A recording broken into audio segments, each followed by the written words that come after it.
veteran versus a rising young talent. Well done, gets into the pocket. Flames are shooting at the back. Big angle, he turns it up, man. These guys are going for it.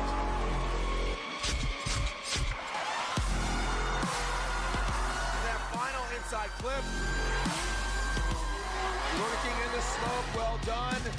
Round of applause.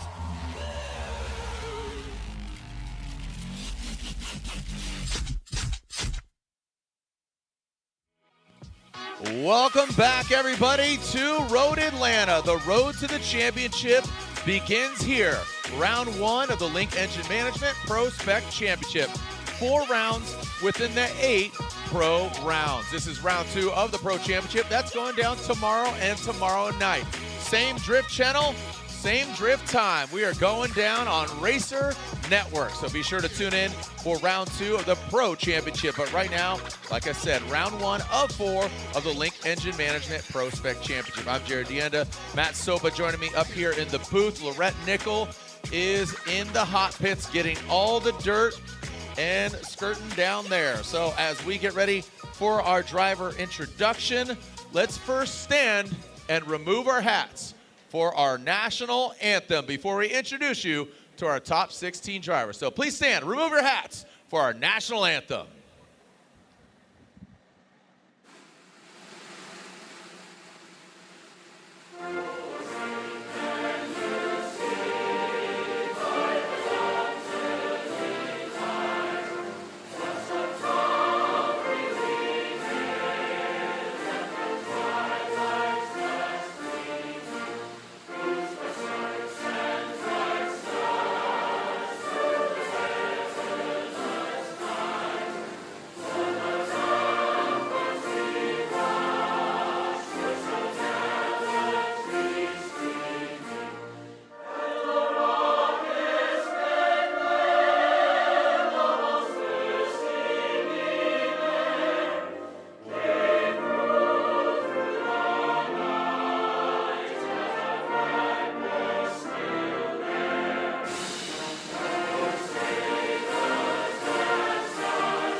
Thank you so much. It's a beautiful sunset here in Atlanta. A beautiful backdrop for 23 years. It all began in 2004, and here we are 23 years later. Some new names, some familiar faces, but it's always a good time here at Road Atlanta. Let's introduce you to our top 16 drivers. We start with the first car parked. This gentleman here in his BMW E36, the Fuel Lab vehicle. Make some noise. It is Corey Talaska.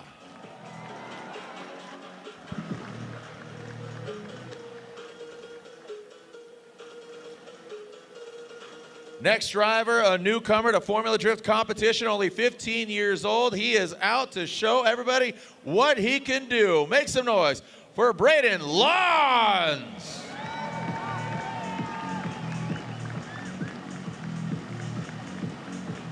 A new car, the same cat daddy. He's got a brand new Corvette. It's a bad day to be a hot dog and a GT radial. Make some noise for soon-to-be dad, the one, the only, Jerry Johnson.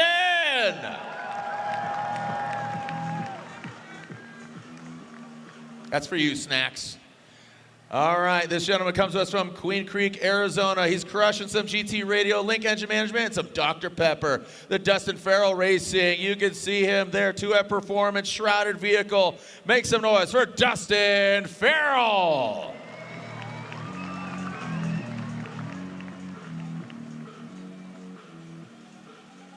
Moving on down the line, a Ford Pony in the fight.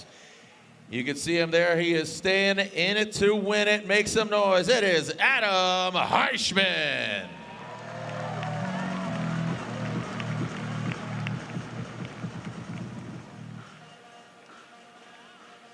coming all the way from South Africa. Stay on up. I know it's early in the morning, all the way over there in Cape Town, SA, non-stop tuning. It is Jason Webb.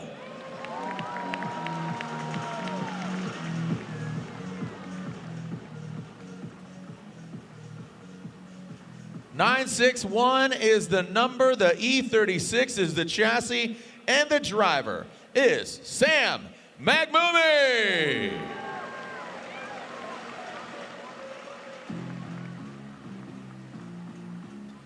This gentleman's been banging away, another Ford in the race. The Ford Mustang, the 500 is on the door, and he's gonna be sticking it to the door. The Bystrak Racing Ford Mustang, it is Matthew Bystrak.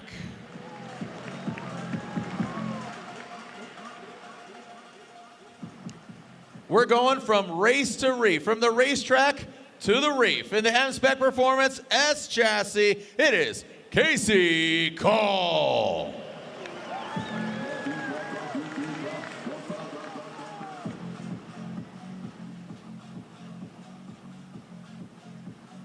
His vehicle's not here. He was the last battle, but let's make some noise for him. And he's gonna be in that battle against Mr. Mayor. Make some noise. It is Nick Jimenez.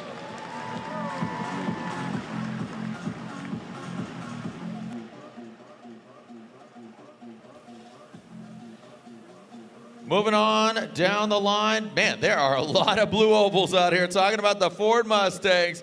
Here he is, back, tried and true. He's got that mullet rocking. It's fitting for Chris Leonard. Shake it out, baby!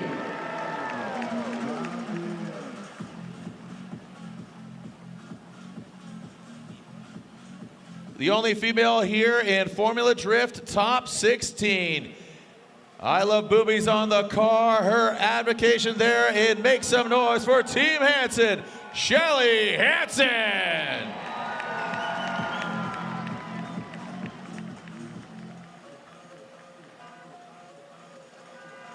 Again, the final battle of 16, will it be? He's going against Nick Jimenez. You can see him there, the Popeye Energy Yellow Speed Racing S chassis. It is Tyler Mayer.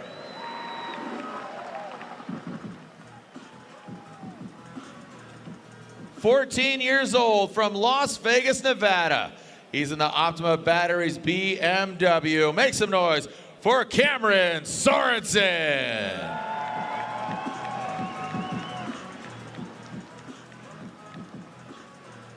Last but definitely not least, in that Link Engine Management Corvette, it is the Coilover Depot vehicle of Cody Demster.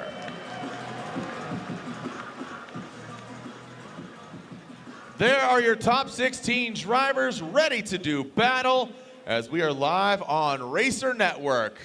And last but definitely not least, his car's not here, his son is up here, he's telling me happy birthday to his wife, never settle, and it is Dmitriy Brutskiy.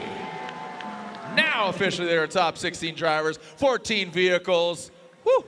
He's never settling, he's still working. Better late than never. Better late than never settle, yes sir. All right, well there are, again, the 14 vehicles, 16 drivers. What a backdrop here in Atlanta. You gotta love this track, Matt. Dude. I mean, everybody asks me, and it always is Atlanta. Road Atlanta is just the uniqueness of this track. Thank you for Road Atlanta for opening their doors to let us do this. I mean, again, 23 years ago, paving the horseshoe, the keyhole. Let's take a look back at the top 32. What transpired there, Matt? What stood out to you? Oh man, we had some pretty good battles here. Braden Lons is just tearing up the track here, showing us how to lead. Put an absolute clinic down there as he took out PROSPEC veteran Adam Knappich there and just leaving him in his own tire dust. And Cameron Sorensen showing his way against Hollywood Hop, Ryan Hoplamazian, and the Sorensens all in their new livery here, and unfortunately got taken out by Sam Maghmoumi here. He's really showing his prowess. He's coming into his own character here. And then also our winner last year, or one of the podium winners last year, Corey Talaska, also in the top 16, taking out Levi Waite. And who we got coming down the line here? None other than I Love Boobies, Shelly Hansen taking out Lewis Lance in that BMW. So great stuff there from both parties. Yeah, congratulations to Shelly. Yeah, and absolutely. then Jerry Johnson. Jerry Johnson taking out Cabot there in his bumperless S14 and that black C6, just ripping and tearing in that LSX engine, not carbureted anymore like in his old rig last year. So yeah, we got a lot of things coming down. We're gonna have Brutskiy against Bystrak right out of the gate. Cameron, the Young Bucks, Braden Lanza going against Cameron Sorensen, Heishman in that Mustang, gonna battle another Mustang driver. Jason Webb, Chris Leonard, another Mustang, gonna take on Dustin Farrell from the West, as Corey Talaska and Casey Kohl go up against each other, and Cody Demster going against Sam Maghmoumi, Jerry Johnson against Shelly Hansen, and Nick Jimenez going up against Tyler Mayer. Some good battles ready to throw down in the birthplace of Formula Drift. Top 16 when we return to Road Atlanta.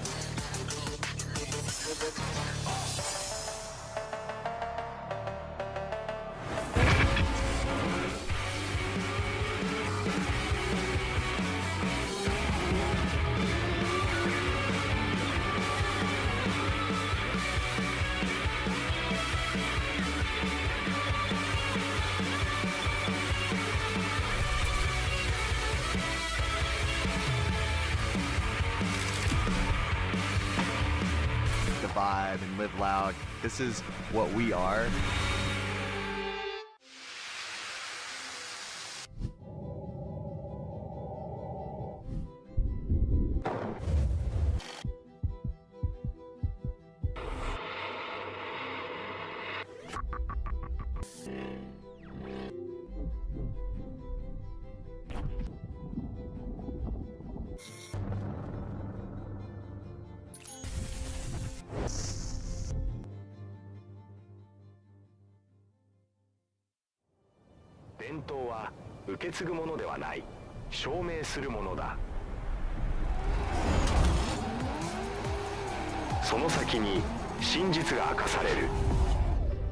Legacy isn't where you come from, it's what you carry forward. It's built year after year, lap after lap, and in those moments you refuse to give up. ENEOS, the original JDM motor oil.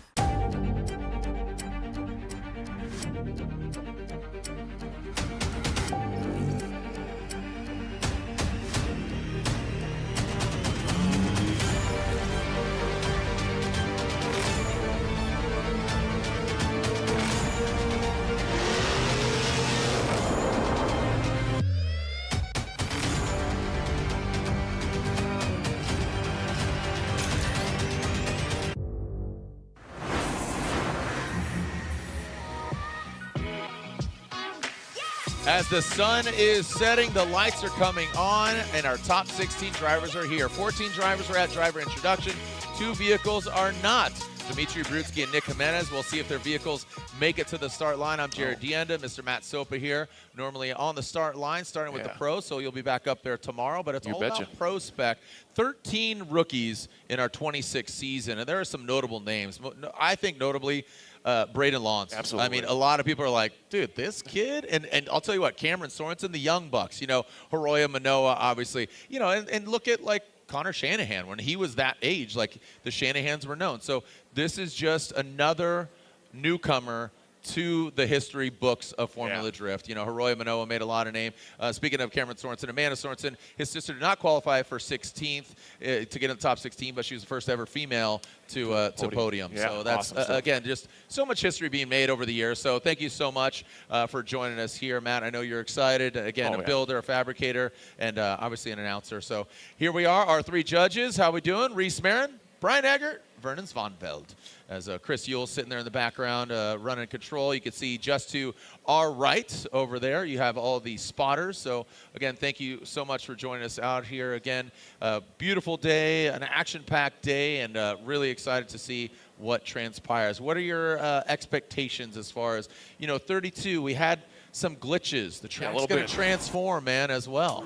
Yeah, like the track's going to grip up as these temperatures just plummet here in Atlanta. But let's look at our keys to victory / judges notes. Chase and lead, adapt to the driver and the track, like we just mentioned. Track temperature is going to go down, grip goes up.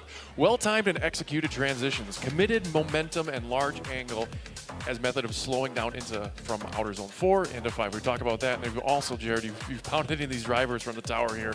The chase driver getting that outer zone 7 in that chase position. So I think they're starting to listen. As we whittle down 32, we've been seeing a lot better chase drivers a lot more chase drivers getting into the outer zone behind the lead driver and sticking to their lane. Don't totally abandon it just by panicking, right? Right. It's like they hit the scramble button. You can just hit and mash an A and B. And the use of what we call RDL, Race Data Labs, lovingly we call it Wally. And this switches to a tool for judges. This is an aid. It's not a judge. And again, 2 different formats of qualifying. That was yesterday. Today, it's an aid to help the judges excel, decel, angle, speed. It came into play and it was utilized, and we like to expose that and show that to the fans. Also, it could expose fault for contact, tire drops going off course, because the parameters are set. Decel and excel, like I said, red and green. This also can, now the sun is setting, the lights are on, the smoke is intensified by the lights. It makes it thicker, denser, harder to see, not only for the judges, but obviously the drivers. But the RDL, Race Data Labs system, can look through that and see through that and really see where the vehicles are at without our naked eye. It provides existing data and proximity score. So this is an example of what Wally is capturing. It's a mechanism on top of the vehicle. So you can see the red and the white. Right. The right in between that white line of the red and the white, that's where the vehicles are intended to be. Now again, this is just being utilized as an aid. This is the truest location of these vehicles. They set the parameters. You can see their actual vehicles. What was it with, how many did they say, 200 centimeters? Yeah, 20 centimeters. I'm not sure what that is in freedom units. That's about a, yeah. I know 20 millimeters is about a little 3/4 of an inch. What excites you most about, being a drifter and seeing that technology? It's just like actually seeing it in real time, seeing how precise it is. And, I was just always kind of a nerd with that stuff and the details. It's so cool to see it translate and so well. And it helps us, see through the smoke and really have a black and white picture as far as, if there's any fault. So let's look at our Road to Atlanta drift map here. As you can see, we got this course double backs on itself. Got 8 different zones. 3 of them are inners. 5 of them are outers. One is you can see the decel zone in zone 1. They're going to travel up the hill towards that outer zone 4. And then this is where we're talking about going from zone 4 to 5, using the angle of the car, throw some more angle to slow down, not hand braking, foot braking, to set yourself up for zone 5. And then that combo, that 4, 5, 6, 7. Yeah, the up, left, down, A, B, select, start into that zone 7, and continuing that momentum down the hill through that inner 3, and then inner 2 turns into 8, becomes an 8, and then the party is over. Yep, and you got to cross and drift across that finish line, keep it where the rubber meets the road. Also, notably, you brought it up, the blue and the yellow rumble strips, the gator strips, those bite, and it's also going off course. So keep it on the black asphalt. Do not get involved with the blue and yellow rumble strips, as you can see just below our driver's card right here. Matthew Bystrak, Dmitriy Brutskiy, and when the scenarios unfold, the 3 centimeter, basically that is the range, is 3 centimeter accuracy. Yeah, which is, the tight tolerance. It's tight. That is a very, very tight tolerance. So again, Race Data Labs joining the conversation and joining the Formula Drift Series, being utilized in pro qualifying, because we've digressed back to 2 non-consecutive runs in judging individual, as we have the format of the seating brackets in PROSPEC. So 2 different formats of judging. That was up for, not debate, but for voting. And the pro wanted to go the single drivers. PROSPEC wanted to keep it as seating brackets. So again, Race Data Labs, what we call Wally. Our first battle of the top 16, Dmitriy Brutskiy and Mr. Bystrak. So Brutskiy, again, his vehicle was not there. His son is spotting for him. I don't see him up here. He was, oh, there he is. What's up, man? As, again, he is filming, watching, and here we go. Brutskiy and Bystrak coming down the chute. Here goes Brutskiy out front in the BMW. Bystrak in the Ford Mustang. Brutskiy initiates. Bystrak, straight line approach in that first outside zone. The car grips up and shoots in on the inside. Brutskiy keeps it out there, past that inside zone. into the outside zone. Does get involved with that blue and yellow on the outside. Brutskiy on outside zone 5, going to 6, and watch his 7, the rectangle there. Look at Bystrak's view, absolutely impeded, blinded out by the smoke. How is he seeing through that? Oh, no. And he probably obviously doesn't, because again, that is just absolutely blinding. You can just see that wall of smoke. When you go from that 7 down to that 8, it's just so hard to see. You can really tell the grip levels here increase as both drivers come up really short on that inner clip 2, and climbing up the hill, you can see a little more smoke coming out of the beach. He almost dropped 2 tires there into that rumble strip. We were just talking about how that's out of bounds here. Good job of putting the car in the outer zone 5. Bystrak seizes the opportunity to climb back into the pocket, but really kind of throws it out the window there, cutting the line. Brutskiy doing a great job on that, second to last inner clip, and Bystrak, a couple more tires drop there on inner 8. Now in the chase cam, Brutskiy, Bystrak trying to punch it into that pocket here as we transition ourselves through the smoke here. Bystrak kind of comes out on the wrong side of the road there as we go back down the hill. Brutskiy swings it around, Bystrak dropping it in the clay and finishes the run. So you can definitely, a lot of these guys haven't had an opportunity to drive at night in these temperatures yet. Because we did some seeding during the day, and now they're really gonna, it's not a shot in the dark, but with experience and other data, they'll bump the pressure, shocks, whatever. Yeah. So take it away, Jared. Yeah, you'll kind of guess as looks like it is a false start there for Matthew Bystrak out front. Oh, cone hit. Looks like he hit a cone, so we'll restart them. People ask, like, what do you do when you just can't see? You're going off muscle memory. You're going off of timing, flow, and obviously, there's a little bit of risk it for the biscuit. You've seen the movies, like hold, like cut through the smoke, poof. Like if it's Top Gun or if it's Days of Thunder or what was it? Yeah, it's the Mel Yellow car. Yeah, just stay in it, man. Stay in it, and sometimes T's and P's, bro. Thoughts and prayers. Yeah, sometimes going through the smoke, we had an incident where that didn't quite work out for a couple drivers in pro, but you kind of have that feeling like you can't even describe that intuition where you're ready, the car's loaded up and you're ready to transition, and you just got to come out. Sometimes it's a gamble. Literally come out swinging. Yeah. Now Bystrak again, get restarted. 3 strikes and you're out. So if you hit a cone, you jump the light before they're all extinguished, or if you even ice it, if you stay on the line too long, if you're the lead car and you ice the other driver, you are going to see a little wet, hopefully a little damp there. That's water and not oil. What are we hearing here? Looks like a little pool, maybe got a little scared there. Lane. Get a little wee-wee on the line. What do we got here? All right, so taking a look. Max there on the line. Okay, Bystrak is calling a competition timeout. Keep in mind, he went off course there quite a bit, so might hit a line or something like that. Maybe? Yeah, I mean there's oil coolers up there and whatnot. I wouldn't say he had an incomplete. There's only a couple tires off at the most. I believe Brutskiy even dropped some here, so they're fighting the cars, fighting the grip. The track bites back a little bit sometimes. So we'll see. Throw some kitty litter down here once again. Obviously, that's a nickname for the oil and fluid absorbent material. So that's, they have a few different products that they use, but just people simply call it kitty litter. So yeah, as Bystrak backed up, it's basically like an absorbent type of material, similar to that of kitty litter. So yeah, it soaks up oil, water. I don't think it has I don't think this is Fresh Step. I don't think it is. I'm more of a dog guy than a cat guy. Sorry. Same. Sorry, all the cat people out there. It's all good. Sorry, Jerry. Yeah, sorry, Jerry. Cat daddy, dude. I'm dog papa. Look at Max just just manhandle that kid. He's like Salt Bay out there. Yeah, that's what it is. Salt. Okay, so again, Lons versus Cameron Sorensen. Again, 29 years old collectively, 14 and a 15-year-old. The battle of the teens right now. Holy cow. Good night. Lons and Cameron Sorensen. This has got to be the youngest battle we've ever had in Formula Drift history. Again, 29 years of age collectively. That's awesome. I love this. This is so cool, man. I feel like we're watching X Games in the 90s with the Takeshi brothers, like rollerblading or something. Like these young kids coming in and dominating and showing you what they've learned. I attribute a lot of this to not only their families and everything that they do, but simulators, having access to sims and, and technology and side-by-sides and all this. It all contributes, but the cars don't care. You don't need a driver's license to do this outside of just earning your drifting license. So this is really cool.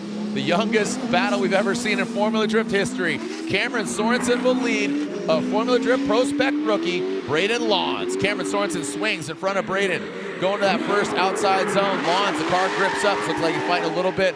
He is ripping that thing back. Cameron Sorensen, the Optima battery, sparking his way up to that outside zone 5, and Lawns drops into formation. Cameron brings it back down. You can see the actual elevation of that vehicle, the angle, not just of the car, but of the track. Now bringing it back down into the second, and now the final inside zone. Great run there by Cameron Sorensen and Lawns. Like I said, cars don't care how old you are. Just drive it like you stole it, baby. Yeah, you weren't kidding about that smoke, man. The light just intensifies that so much. A little wag of the tail there in the Lawns camp there as he tries to put it behind Sorensen here, but Sorensen kind of taking all the clips there down the hill as we get back into that transition 4 to 5.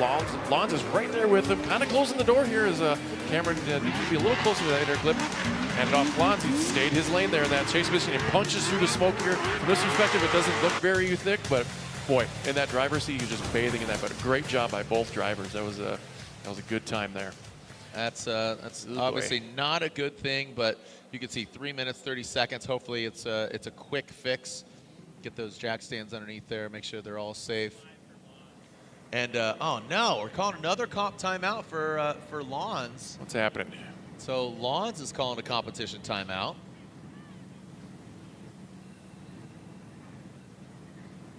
And so let's, just like that. So with the track changing, the conditions change, and like you said, could, you know, pump up the tires, could, you know, just with the car gripping, with the cars gripping up, that absolutely changes the dynamic of the vehicles.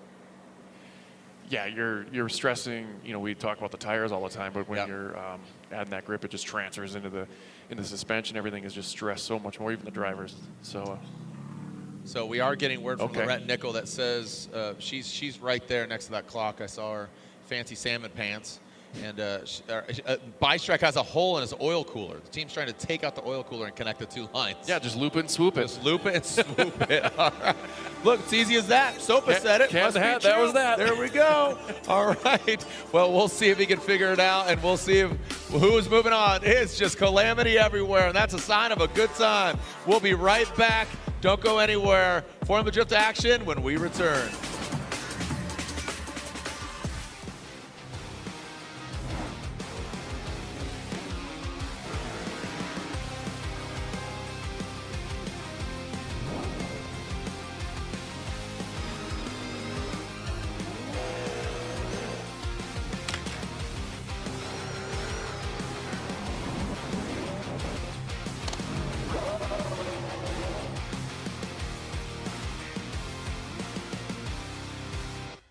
Adam LZ here to tell you that Motorsports is taking me just about everywhere. And no matter the scenario, Link ECU is the answer. The flexibility Link gives me for drifting, the precision I need on track, the durability to handle off the track, and the reliability you want in a daily driver. Even when pushing an entire motorsport to a bigger level, Link ECU has been with me every step of the way.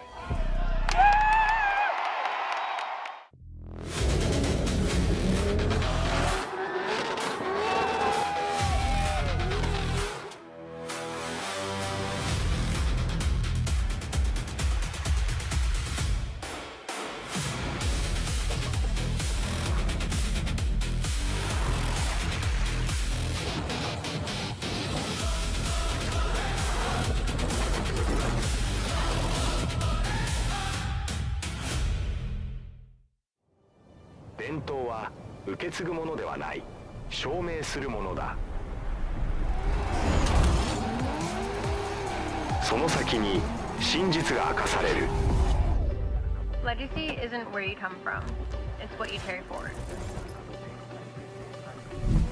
It's built year after year, lap after lap, and in those moments you refuse to give up. ENEOS, the original JDM motor oil.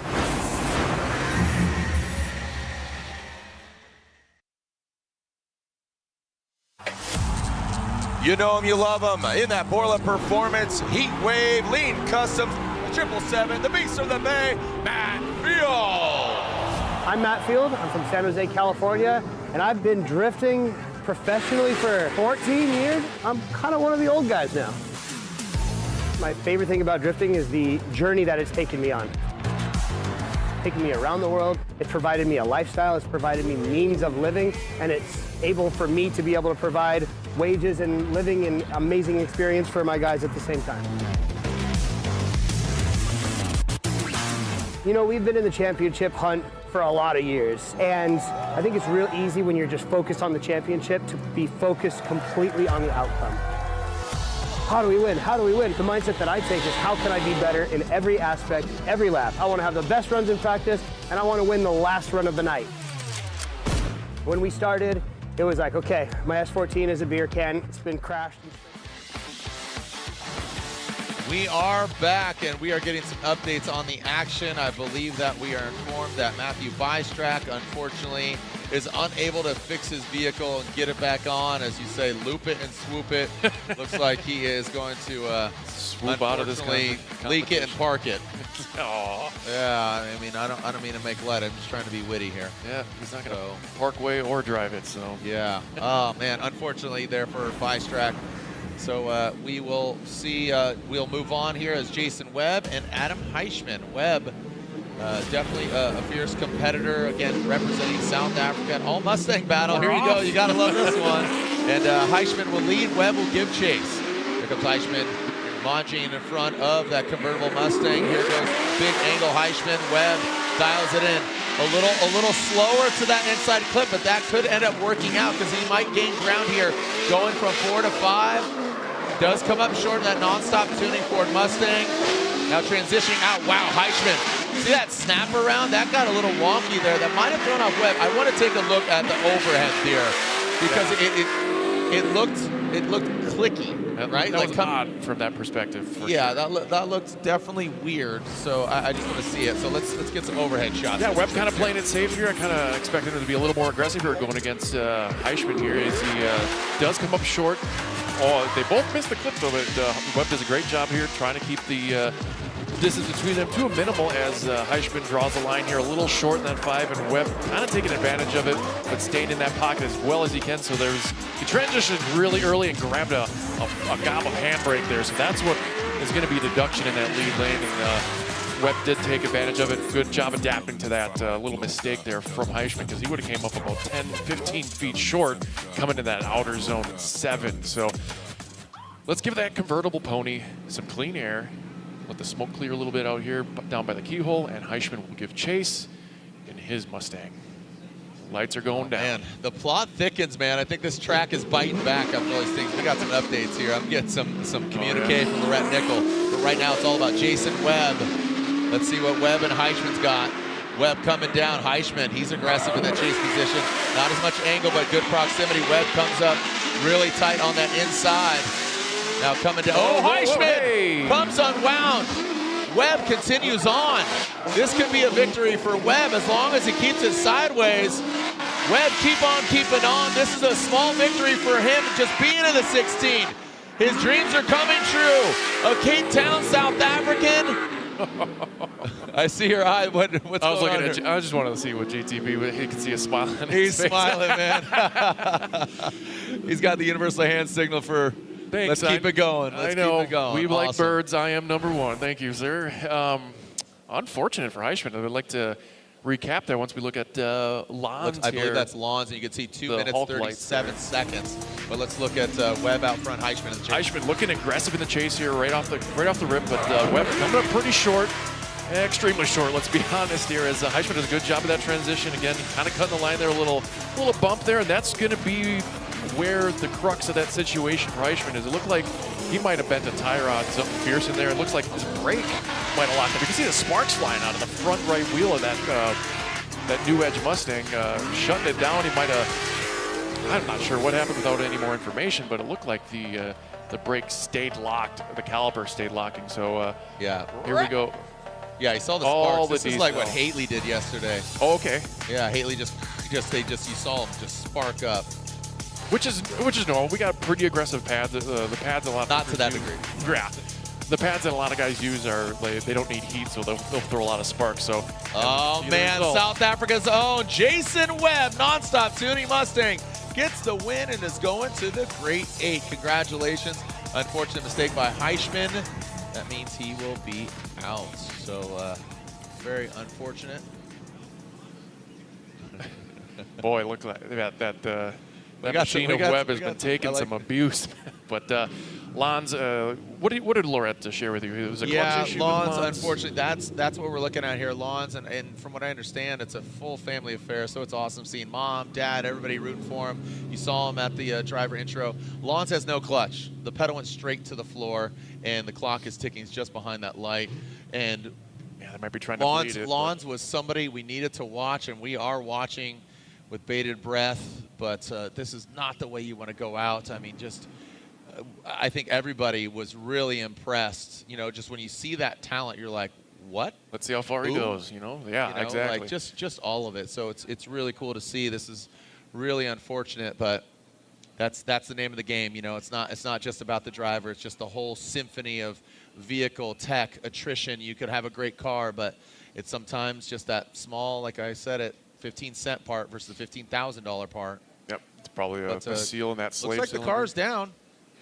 Yeah, I mean, I've seen it's going to be quite the challenge to get going without a clutch. I mean, I've seen people or drivers try and just get the starter to get things rolling and then hope for the best. Well, it would. What's oh moving? boy! Did they do a Type little S bleeding? lights are on, My baby. goodness, that's what I like to Okay. see. Well, again, what condition the car is in, TBD. But Lons looks like he pulls away. There is Brutskiy. He's on the line. Brutskiy will get that bye run, so it'll be Brutskiy advancing on, and it's either Cameron Sorensen or Lons. But Brutskiy is warming up his tires for bye run, as unfortunately Bystrak unable to fix his vehicle after the oil cooler popping a hole.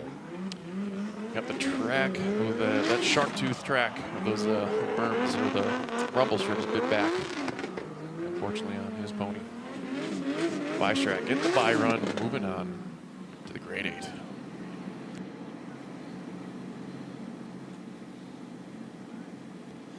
Okay. And here goes Brutskiy with that bye run. Leo, listen to a PROSPEC champ himself. Never settled Liqui-Moly BMW. Dmitriy Brutskiy advances on to the 16, or excuse me, onto the 8.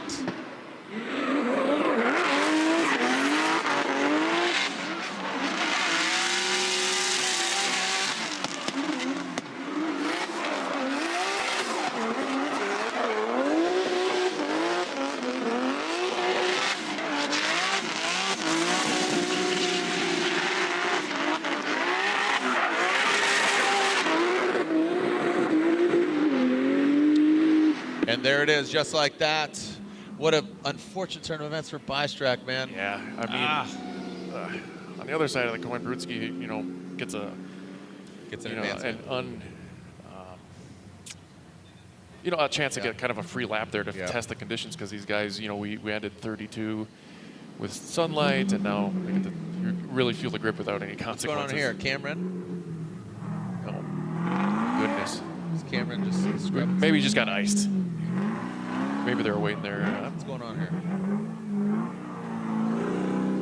All right, so Cameron pulling off the line, scrubbing his tires. Let's bring it on in. What's going on here? All right, now Cameron, just a quick turn and burn, pulling back up to the line as Braden Lons.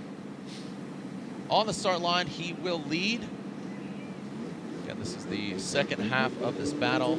Lons called that competition timeout. I'm sure that the judge will request a BC Racing side-by-side.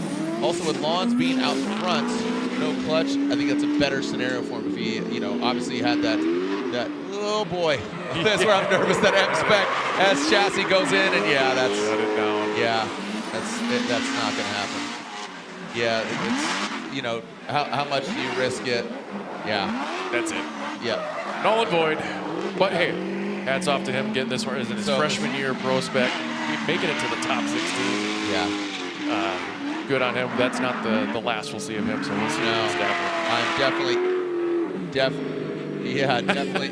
eager. You know, this is I feel like this is a playground battle here, Sandlot. right? Given the age, yeah. Yeah. This is cool, man. Again, Cameron Sorensen, you know, fairly new to FD, not his freshman year, but Lons, welcome to FD, man. You got definitely a bright future in front of you. Just get that clutch pedal working, and we'll be back in biz. There it is. Cameron Sorensen gets the win, and he'll go against Dmitriy Brutskiy in the Great 8. That should be a good one. Cameron definitely elevating. I got to tell you, I think he's done a great job, you know, from last year even to this year. And next up, I got a couple ponies in this race. There are so many ponies, man. Well, even like we got our boy Dustin Farrell back there from Arizona warming up his tires against my Mustang boy Chris Leonard. Oh, I thought you were going to say Dustin has a Mustang back at home. No, he drives an F450, so that's about as much as Ford as he gets. That's as much pony he's going to get in his stable. That's as much as Blue Oval I think he wants. So Dustin Farrell and Christopher Leonard. We saw the mullet shake there at the top of the show. Oh. Arch was hiding it.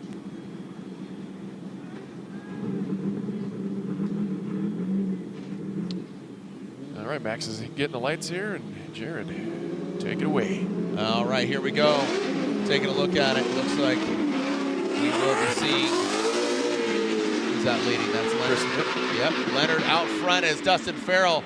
Woo, he gets really aggressive on that initiation of the chase. Barely gave him an inch to transition in front of him. Leonard, good angle. Dustin Farrell, you see some wavering going up to 4 and 5. Comes up a bit short, good proximity there. So he, again, compromises that. Leonard shuts her down. Like a sweet muffin. Jeez. What? He went down like a sweet muffin that guy. I did see you eat 2 bags of muffins earlier. Don't tell my wife. I just told her. Sorry, Rebecca, 2 bags of muffins. That's the ones you saw. Yeah, anyway, I mean, Leonard was just on the limiter coming through here. I don't know if he busted an axle or something. That's going to be my guess. Just coming out of drift like that, and was still able to move to get back to start here. So I anticipate a 5 being called here. So we're going to have an incomplete on Leonard's lead run, and Farrell giving chase. Man, what an initiation by Farrell there. Just when you can see the reflection of the headlights in the back of the lead car's bumper, he was just out to get it. So, he's pulling back up to the line here, Jared. Yes, sir. So Chris just fell out of gear, you think? Bomber. Fell out? The horsepower got out. Ooh, unbridled ponies, dude. Just fell right. So this is all signs are saying Dustin Farrell's going to get this as long as he keeps it sideways. Nothing crazy happens. Just Dustin drive the Farrell. car, so man. This is about attrition, man. Again, look at, you know, between Bystrak, Lons, you know, and now Leonard. So Leonard in that chase position. Here goes Dustin Farrell in that outside zone. Dustin, again, his Formula Drift rookie year as well. Powering up the hill, no problem. Gets all the way out to outside zone 5. A little bit of a victory lap. Oh, Wow. Leonard just Singing. Oh, he's driving really angry right now. Well, so good. I can feel the anger going through his exhaust there, man. yeah, those things just sound angry anyway, but boy, yeah, you could hear the pedal was through the wood. Yeah, that was absolutely such a bummer. All right. Moving on through. And here it is. Let's take a look. And Dustin Farrell gets the victory. Dustin Farrell gets the victory. Congratulations. Unfortunately, Chris Leonard knocked out. Now we got 2 rookies going against each other in the top 8 there, Jared. All right, halfway through our Link Engine Management top 16. So let's throw down to Laurent Nickel. What's going on, man? So much is going on. And Jason Webb, congratulations moving forward. but it wasn't without its challenges. Guys, he broke his shift lever. How did you get through that run? I got a bit of a gash going now through the hand from just being raw on the steel. Through the top keel as I was in the chase, I went down to second, and then it broke off going down to second. And then when I went back up to third, I was like, oh, this feels so different. So, and then I gashed my hand into the steel, but it's good. It'll be fine. We got through the battle, and hard luck to, I'm still learning the people's names. I'm sorry. Heishman, is it? Adam. Adam, yeah. Hard luck to Adam, but it was fun battling him.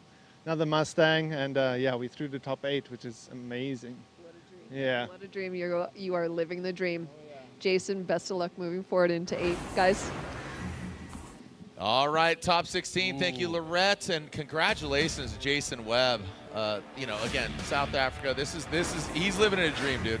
Yeah, I know the dude. I know how passionate he is, and it's just so great to see just everything he's been navigating. So super stoked for him. But right now, Corey Talaska, Casey Kohl. Hey, get this, Corey Talaska went scuba diving for the first time with Casey Kohl the other day. So pretty psyched. So that's awesome. One of these scuba Steves is going to be moving on. Here we go. Corey Talaska out front, that Fuel Lab E36, and look at Casey Kohl chasing him down, riding off into the sunset. Talaska, good angle, up into 5. Woo! You might be building yachts, but these guys are building one step closer to the grade 8. Casey Kohl dives in, bit off too much, could not choke it down, and now finishing it out. Talaska, again, we saw his victory here last year, right? And just definitely, we know what he's capable of. I feel like he has just this level of refinement, maturity, for lack of a better term, as a driver. Almost like more relaxed. Overall, he's taking it seriously. Yeah, I like the aggression here from the Kohl camp right out of the gate. And Corey giving him the opportunity, but kind of mistimed that transition, and it just fell apart after that. I felt like Casey was just grasping at straws trying to get there, while Corey's just jamming away there. Cooler than the other side of the pillow, if I'm being honest with you, Jared, as Talaska brings it back down the hill, hitting those marks, and Casey getting a little blinded by the smoke. That time transition again, and sending it back up the hill. It's going to give Casey the opportunity to show us what he can do in that M-Spec S chassis with the clean air, and Talaska and his E36 will give chase. All right, from race to reef, is he going to take it to the box?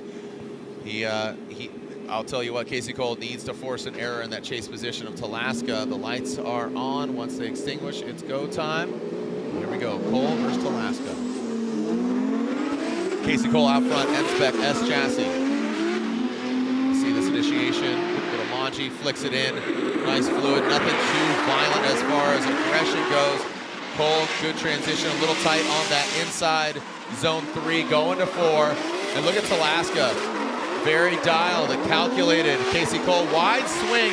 That's going to disrupt Talaska's line, but I don't think it'll hurt him too much, to be quite honest. But Casey Kohl, and look at Talaska, he's close enough where it's like the smoke isn't so large. Right, it was just like, he was just right in the jet stream of that smoke, just right to the right of it. Yeah, just right out of he's in that sweet spot that the drivers talk about. If you're back another 5 feet, it's blinding. Fully engulfed. Yeah. Casey Kohl lining us up through outer zone 1, taking a little bite out of that inner clip 1 as Talaska tries to get some more proximity here. Kohl's lined himself up for 5 and does come up short. Talaska, you can kind of see here, makes a big adjustment, trying to get closer to that inner clip as we get through 7. Talaska does a good job of, we're talking about that tenure here, as he stays in the pocket, stays in his lane. He knows he has an advantage of sorts with his lead run, and Kohl's a little shaky chase run, so I think he did the right thing there. Here we go. All right, slide him left for Corey Talaska. Gets the victory. Unfortunately, Casey Kohl knocked out, but Talaska moves on.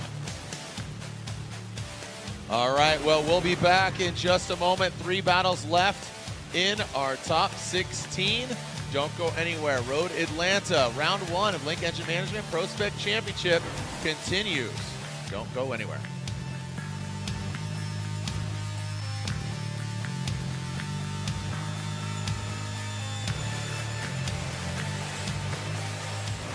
Adam LZ here to tell you that motorsports is taking me just about everywhere. And no matter the scenario, Link ECU is the answer.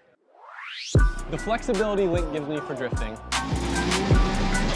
the precision I need on track, the durability to handle off the track, and the reliability you want in a daily driver. Even when pushing an entire motorsport to a bigger level, Link ECU's been with me every step of the way.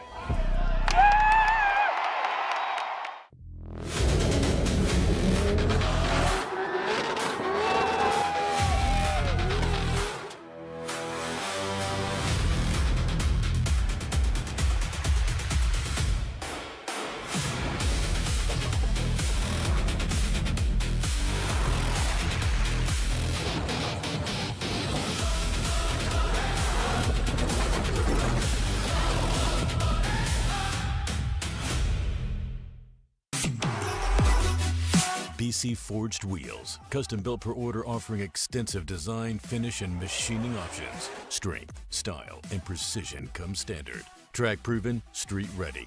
BC Forged, proud sponsor of Formula Drift 2026.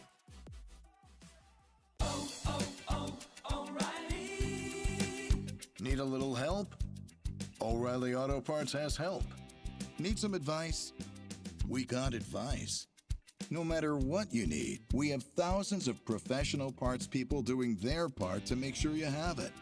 Exceptional customer service. Just one part that makes O'Reilly stand apart. O'Reilly Auto Parts.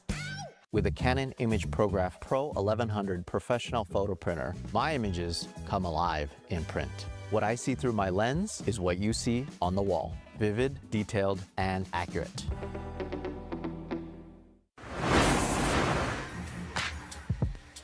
Welcome back to Road Atlanta. We're bundled up and we are ready.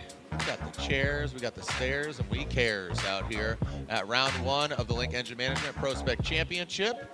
Our fans strewn across the Valley of Smoke. No yawning, man. No yawning. Talking to you. All right, we got 5 drivers into grade 8. 3 more battles left. You can see Cody Demster against Maghmoumi, Jerry Johnson, Shelly Hansen, and then Nick Jimenez versus Tyler Mayer. Already in, Brutskiy versus Cameron Sorensen, Jason Webb versus Dustin Farrell. That'll be a good one. Yes. Those guys look like they could be brothers, too. Right? Webb and Dustin, just little like, Webby, just picture big right Webb. Yeah, little Webby, big Webby. Dude, it's Battle of the Webbs, dude. Who's the best premier Spider-Man? Spider-Man? Enter meme. Enter the meme. But right now it's Maghmoumi and Demster. All right, Sam out here in his E36 and Demster in his Corvette. 2 vehicles that, you know, just weren't really part of the drifting ecosystem. A lot of it was, you know, aftermarket parts. Yeah. You know, if it's FDF, Part Shop Max, just, you know, suspension, Wisefab, you know, a lot of that. That's why these vehicles are now part of the conversation in ProSpec and in Pro. Here we go. Dempster initiates into that outside zone. Grips up. Oh boy, Dempster re-enters. Oh, that's going to be a big advantage. That car gripped up and tripped up, went into that kitty litter. Understeer disaster is what I like to call that. That was rough. That was less than ideal for Demster. You can see even just from the beginning here, once we hopefully recap it. Yeah, it was really early, and I think he tried making an adjustment, and the car said, not tonight. Not today. Racer replay. Okay, you can see it's kind of early. These guys are trying to get in that 3-2-1, and he did try and go on the 3. Touched zone 1, was about to hit the clay, and then the car just understeered right into the last part of that beach there. And you can see glad Sam didn't front. Stay Look at in that. it. Yeah, he left foot brake, and then the front tires lost grip, and then they just turned on him. It seemed. Yeah, unfortunately, that's a big incomplete, big deficit for Mr. Cody Demster there in the Corvette, and Sam Maghmoumi.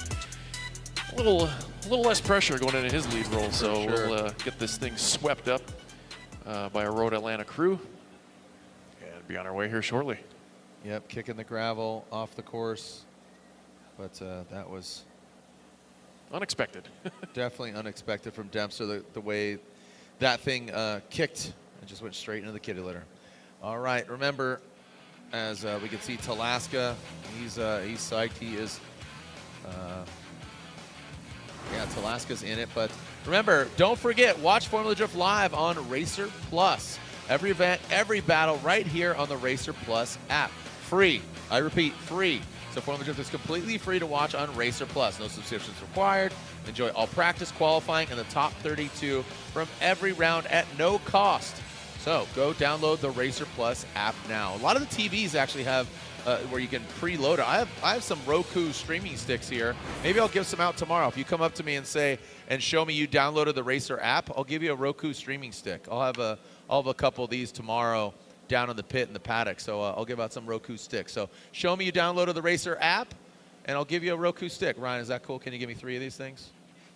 Give me 3 more. All okay. right. So I'll show you my Racer app. No, you don't get one, dude. Yeah. Okay. Well, I got some Roku streaming sticks. So if you find me tomorrow, show me you download the app. I'll give you a Roku stick. No, Rome, you don't get one. All right. So as we advance on into the second half of this battle, Demster said, "Look, I'll just run it." You know, it was. Yeah. What do you do? Yeah. Just. Yeah. Absolutely. Yeah. Who knows exactly what he said, but of course, just. Oh darn. Oh darn. Shucks. Bummer. Dagnabbit. As Maghmoumi on the start line. What's going on here? Sam got an issue now? They might be looking to do a rescrub here since we had a bit of a gravel on the track. So I'm hoping that's it. Yeah, Max is getting, that's the international symbol. You guys want to rescrub? Get the wag of the finger. Rescrub. Just rewarm the tires. Cleaning up the skid pad. So looks like Demster said, I'm good. But Maghmoumi said, why not? Maghmoumi warming it back up. Lining it. Wind it up. As Talaska waiting to see which of these drivers. All signs are saying that it's going to be Maghmoumi. But crazier things have happened. Sam will lead. Cody will give chase. It will be written. It what? It will be written. It will be written. Who is it going to be? TBD at FD. TBIFD.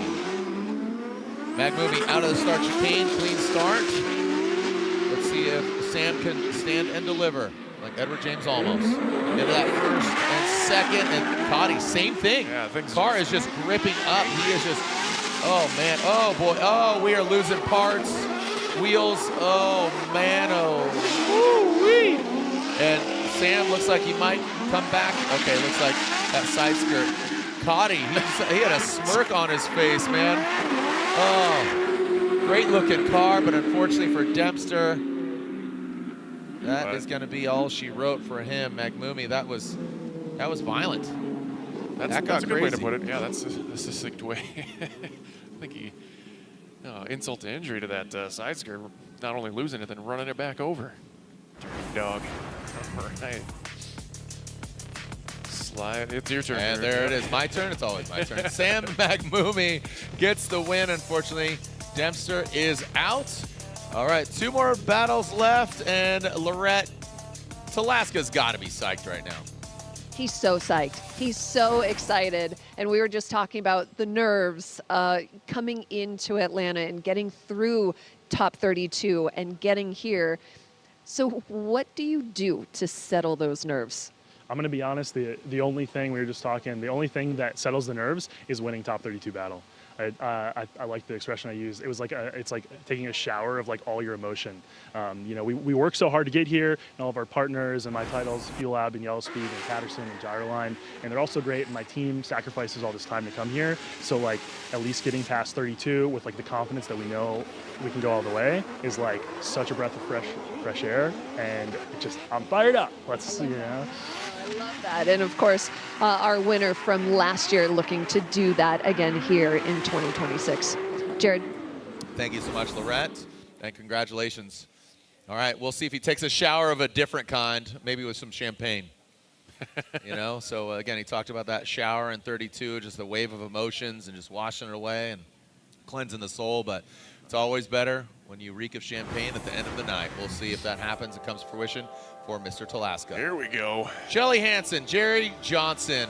What 2 excitable people. I mean, right? like almost like cartoon characters are so animated, you know? So Shelly Hansen, Jerry Johnson, this Jerry Johnson's like a monocle away from looking like the Monopoly man with a lot more expression. He is just a fun-loving dude, the cat daddy. All right. Seeing what's going on here. I believe they're still just cleaning up bits and pieces of Demster's car out on track. He went off course. So that's what's going on there. Yep. Rudy Hansen there supporting his wife down there on the start line. Looks like that might be Lawns or Casey Kohl. Oh, it looks like Casey Kohl. He's got the M-Spec suit on, so just want to make sure. Yeah, but that could be Lawns too. All right. Again, fans sticking around, got the blankets out, and thanks to homeboy just got off work, working on the freeway. Looked like a construction worker. Still, yeah, still got his traffic jacket on. Yeah, when Demster went off, I mean, bits and pieces were going everywhere. I thought the way the bumper was, I thought he broke that front left wheel, and it was just plowing through. There was so much going on there. I was like waiting for something even worse to happen, and right. Luckily nothing did. So. Just everybody lurking in the shadows like Bane. Is that a heat wave shirt? I was born in it.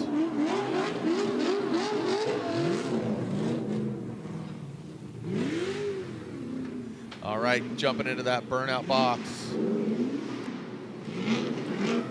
As you can see,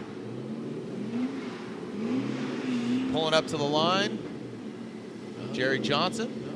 Yeah. And Shelly Hansen. Hard Candy, there we go. Let's run it. Hard Candy, Shelly Hansen. She's built tough. She's oh so sweet. Here we go. Jerry Johnson out front, Shelly Hansen. Chasing him down. Let's see what we got. Jerry Johnson. What's the initiation gonna look like? Just rolls right into that outside zone, flirts to the edge of the track, a little bit of a handbrake. Shelly Hansen keeps composure, gets to that rumble strip, punts that inside clip out of the way, goes into outside zone 5. Shelly still navigating through the smoke. Now coming back around and back down the hill. Jerry pulling away, definitely nailing. Really great placement on that inside 8. Again, that inside clip 2 becomes 8. That's the only track where a clip does double duty. I was a little worried there. It was a little shaky there from Johnson there as he dipped one tire there in the rumble strip. And Shelly, I feel like they're just battling the night here with the smoke. Look at it just bellowing out of that Corvette, Jared, as we get to inner clip 6 and into the 7 here. And Shelly does come up a little short. They're just trying to gain some proximity here, but Jerry's just checking all the boxes here and doing a great job of giving Shelly something to chew on there in that chase position. As we take another look at the eye in the sky, Jerry Johnson charging up that hill. A little shallow there, as you can see Shelly punting up that clip there as she gets a little hesitation here. Had to make a correction. Jerry drawing a really good arc in that combo from the 5, 6, 7 here. Does a great job of putting the car exactly where it needs to. Shelly's just fighting some grip goblins or something out there, and the white smoke just being so amplified by the night lights here. It's just hats off to them to even attempting that, because that is got to be almost terrifying. But so hard candy. Shelly Hansen's going to get that clean air in that S13, while Jerry Johnson gives chase in his new build 40 days C6. Yeah, that's impressive. I know he wanted to do something. He was on the fence, and he's got so much free time on his hands. He's definitely a busy guy. Here we go. Shelly Hansen coming down into that first outside zone. Straight line approach. Needs to throw some more angle at it, and she does. But Jerry Johnson, unflappable, but has to back off a little bit there. That livery, going to that outside zone 5. Does compromise getting out there, but that was good. That was good repositioning of Jerry Johnson there too. Yeah, you can see he's got that horsepower on deck. Ooh, Shelly goes in tight to that final inside clip. With some great driving by both of these pilots. We got a little bit to unpack here. Jerry did a great job of adapting, and he had a few mistakes in the chase. Shelly was, I'll let it unfold here. As, like you said, a straight line approach. Jared right there with her. I was hoping for a really gnarly transition, but Jared fell back a little bit here, as you can see, as they go back up the hill through that hour zone 4. Shelly coming up pretty short, coming out early, giving that opportunity for Jerry to really put it back in the pocket, and he does just that. Keeps true to his line in that chase position through 7, but he was a little late to the party there, but also Shelly was really shallow there, getting a little piece of the clay there, going through that last inner zone 8. As you can see here, another chase view from our eye in the sky, as Shelly, you can see again, on the brakes there right before that zone. Not the best approach there, but Jerry does take that opportunity and runs with it. He does a really good job right up until that last transition. He was just a half a cup late there in transition. He would have been just the cherry on top for his chase run if he could have timed that right.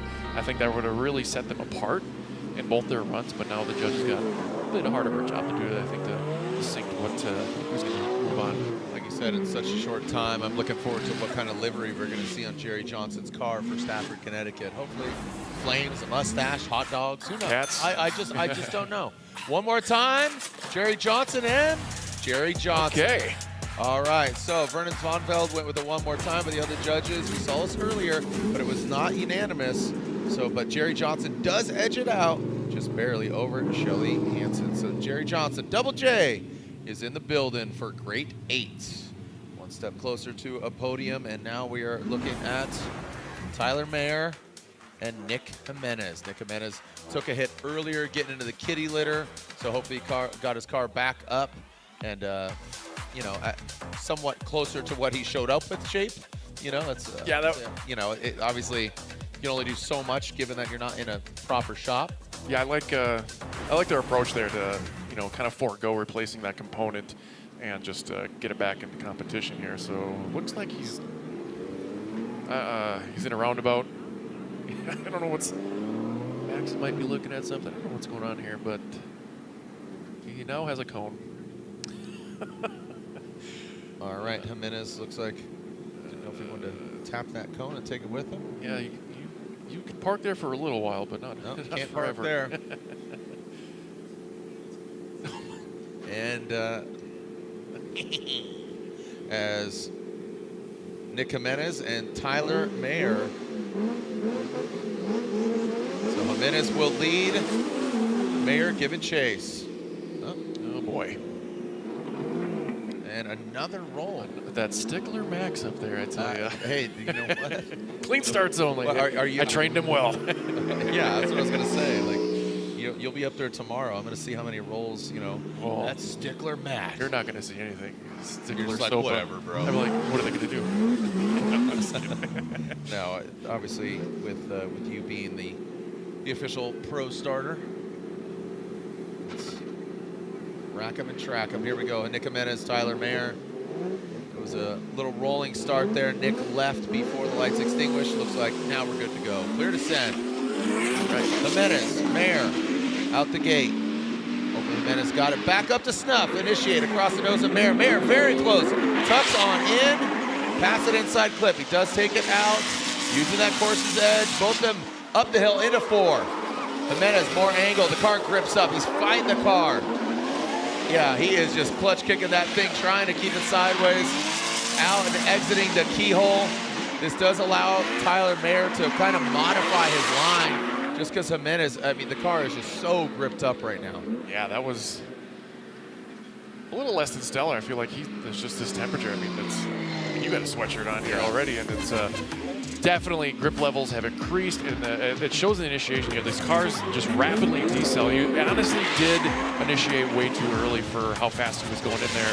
And Mayer doing a great job of, just adapting and showing his tenure here in his freshman year PROSPEC. Jimenez absolutely absent of that outer zone 5, and he keeps that 2JZ lit under the hood of that Z as Mayer does a good job of staying in the pocket, staying in the game, and just, giving a decent chase of what he's been given for a lead run from Jimenez there. So now he'll be out front in that S chassis while Jimenez will try and track him down and look for a door or two. Let's see.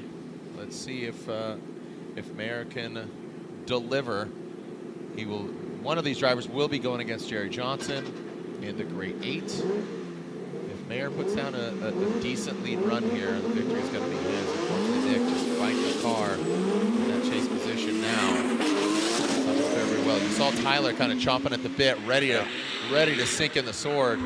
But right now, here goes Tyler Mayer into that first zone. And second, good angle. Yeah, the car is definitely a lot looser. And here comes contact. And there goes Jimenez in the chase, but Tyler stays in it. All right. Tyler stays in it. He's going to keep on keeping on. He says, nope, you know what? I'm going to just take this thing back home, and I'm going to take this thing all the way to the Great 8. He's like, this is my run. This Yeah, is my I got time. this. See this? See this one? I'm taking them back. I'm taking them all back. The Goonies fighting to see another day. Goonies never say die, baby.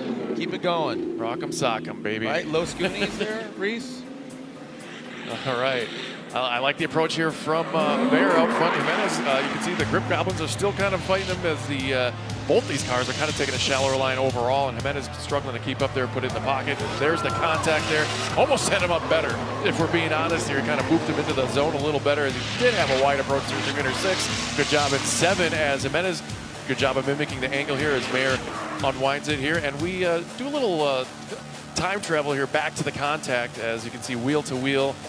Did half of a bumper delete there, and Jimenez kind of reinitiating there, grabbing some handbrake to stay in the fight, you know, keeping himself from having an incomplete, you know, which is formidable.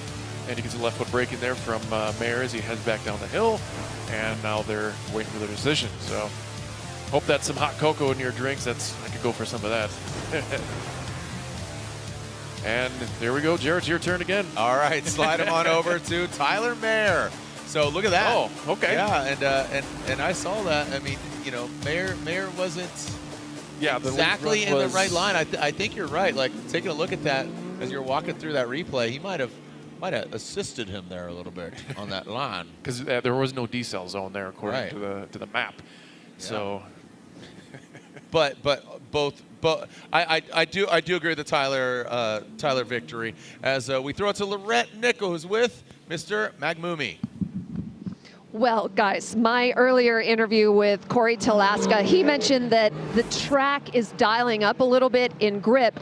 And Sam, since this track is dialing up a little bit in grip, you actually said that you are completely happy with all your settings and you're not changing anything. No, I have not changed a single thing. Actually, the only thing we've been doing, going up in tire pressure, and that's all we've been doing, and the car feels amazing all week. And your confidence must be so high. Very high. Having my family watching from overseas, my wife here with my daughter and my team, the car, that's all I need. And your 5-year-old daughter told you something today. What was that? She's like, Daddy, bring me a trophy. I want a carbon trophy. Well, you are well on your way. Guys, this is his first time battling in the Grade 8. Awesome. Mr. Maghmoumi, congratulations, and we'd love to see his daughter with the carbon trophy. All right, here we are. The Grade 8 has been shaped up. The Ineos Motor Oil, official oil of the PROSPEC Championship. Here you have Dmitriy Brutskiy, Cameron Sorensen, Jason Webb versus Dustin Farrell, Corey Talaska versus Sam Maghmoumi, and finally Jerry Johnson versus Tyler Mayer. There are your Ineos Motor Oil Grade 8. When we come back, we'll see our first battle, and that will be 14 years young Cameron Sorensen against Dmitriy Brutskiy. Blowing kisses and crushing hot dogs. That's what Jerry Johnson does.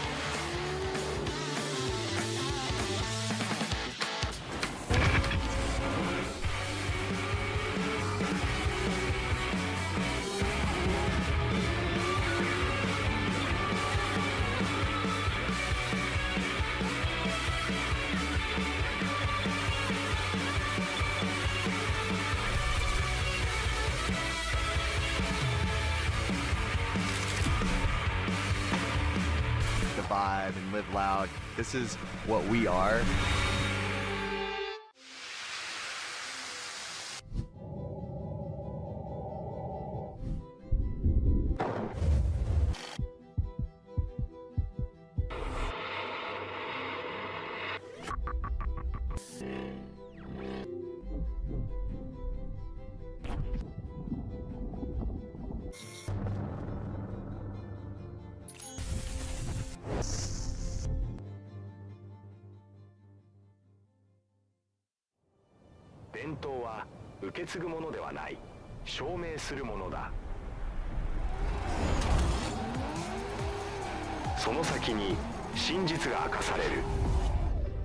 Legacy isn't where you come from, it's what you carry forward.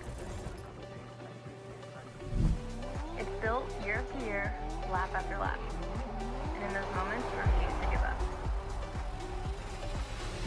Ineos, the original JDM motor oil.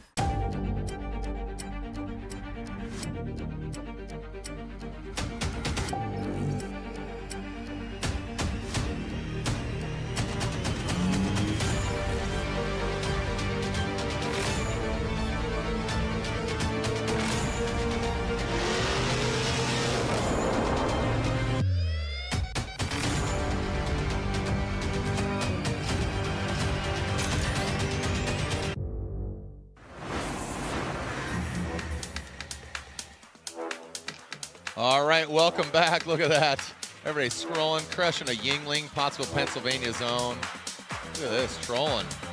Yeah, what are we looking at? Scroll a little bit more. What do we got? What do we got cooking there? Whose phone we got?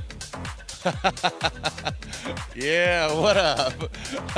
I wonder if we're gonna catch something else there, dog. Swiping left or right? Just double tapping? What we got? What we got? Download that Racer Plus app right now there, boy.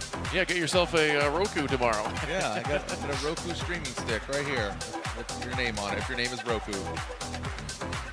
All right, so our grade 8 is here, man. Yeah, we got Brutskiy and Sorensen. Looks like they're warming up their tires here. Probably one of the biggest age gaps we've seen also in FD, as we just saw the youngest battle ever when Sorensen and Lons was battling. So, Sorensen's got a little bit of a hill to climb. We got a veteran here, a PROSPEC champion, Dmitriy Brutskiy, and he dipped his toes in pro for a little while there, and now is focusing on PROSPEC again. Well, I know Dmitry's son is up here spotting for his pops, but I feel like next year we might see him out here. I know he goes and competes at E-Town, and he's taking out his dad, so it's definitely right there.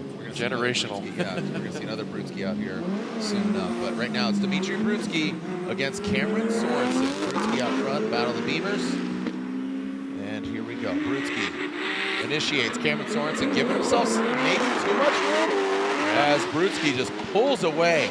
Slingshots up this hill, but just as I say that, Cameron jumps up, and then Optima BMW comes up a bit short on outside zone 5. Brutskiy has a lot of knowledge, a very large depth of knowledge at this course. But Cameron, like we talked about that jet stream, he is right out of that smoke screen. So a decent run there from Dmitry Brutskiy. Cameron Sorensen maybe give himself too much room.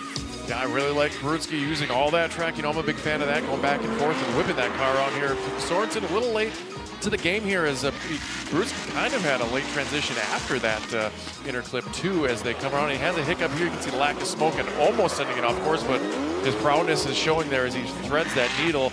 And Cameron doing a great job of staying in the lane, getting back in that pocket, halfway through the course here, and does a great job mimicking the transition and angle at the end of the course. It was a good lead run for Sorensen to allow to show his what he's made of, and he did just that, and he'll be able to show Brutskiy what he's made of in the lead lane here, as the lights are illuminating and soon to extinguish. All right, Cameron Sorensen coming down through the start chicane. Now across the nose of Brutskiy goes Cameron. Brutskiy not giving him an inch. He is right there, smoking him out. But then again, now so they're kind of alternating positions. Cam gave room, Cameron, and then he sucked up to him. But here goes Brutskiy. Now drops into formation. Feel like he's going to try to drop it. Oh boy, Brutskiy dives in. Good proximity. And now bringing it across. And Cameron Sorensen twisting the screws on a PROSPEC champion multiple times. Wow. I really like Cameron's run there. Cameron's run was solid. Yeah, exactly. Brutskiy had I think he was a little shook there, to be honest. Caught him by surprise. I love the initiation here and the aggression from Brutskiy. Didn't give him a whole lot of room, almost contact, but Cameron did cut that short. A little better transition in that lead position. Brutskiy kind of falling back there a little bit, and Cameron drew a little better arc in his lead position. Did come out a touch early, but honestly, it was nothing much to say. But Brutskiy cutting the line there and there again. But so it gets him closer, but it really took away from this moment here. If he stayed in that lane and then did that, that would have been just absolutely gorgeous. Yes. Yeah, absolutely cherry on the top. You can see it short, cutting the lane there. It's really going to be a big deficit in the Brutskiy camp, because Cameron did everything right. He was checking the boxes almost twice here. Nothing like crazy angle, like he's just really putting the metal down, throwing the smoke, cutting some corners here and there, but honestly, a good lead run to be able to chase. It gave Brutskiy a lot of opportunity, is what I'm saying. The accumulation of both runs, lead versus lead, chase versus chase. A good battle as Cameron Sorensen. And here it is. Slide him left for Brutskiy, right for Cameron Sorensen. And look at that. So one more time, but it's Brutskiy that comes out on top. Dmitry Brutskiy gets it done. You want to talk to the judges about that one? Maybe there's something I missed. I feel like there's something I missed. If we can, yeah. Reese, you want to give us a little Reese, can we elaborate insight? there? Reese Marin. Let's throw on that headset and get some insight from you. But what's interesting is Reese actually went one more time. But can you? Did you talk to the judges about the verdict? No, we weren't talking about the verdict on what the decisions they went. But for me, I was just looking at the battle, and I just saw that there was equal mistakes on both sides, cause and effect on both sides, and I just felt more comfortable with going with the one more time. You didn't ask Brian or Vernon why they sided? No, I didn't ask them this time. I would just let them do their thing. You know, I wanted no influence on them at all. You know what I mean? All right. Well, thank you. I appreciate that. Thanks for being honest. Sure.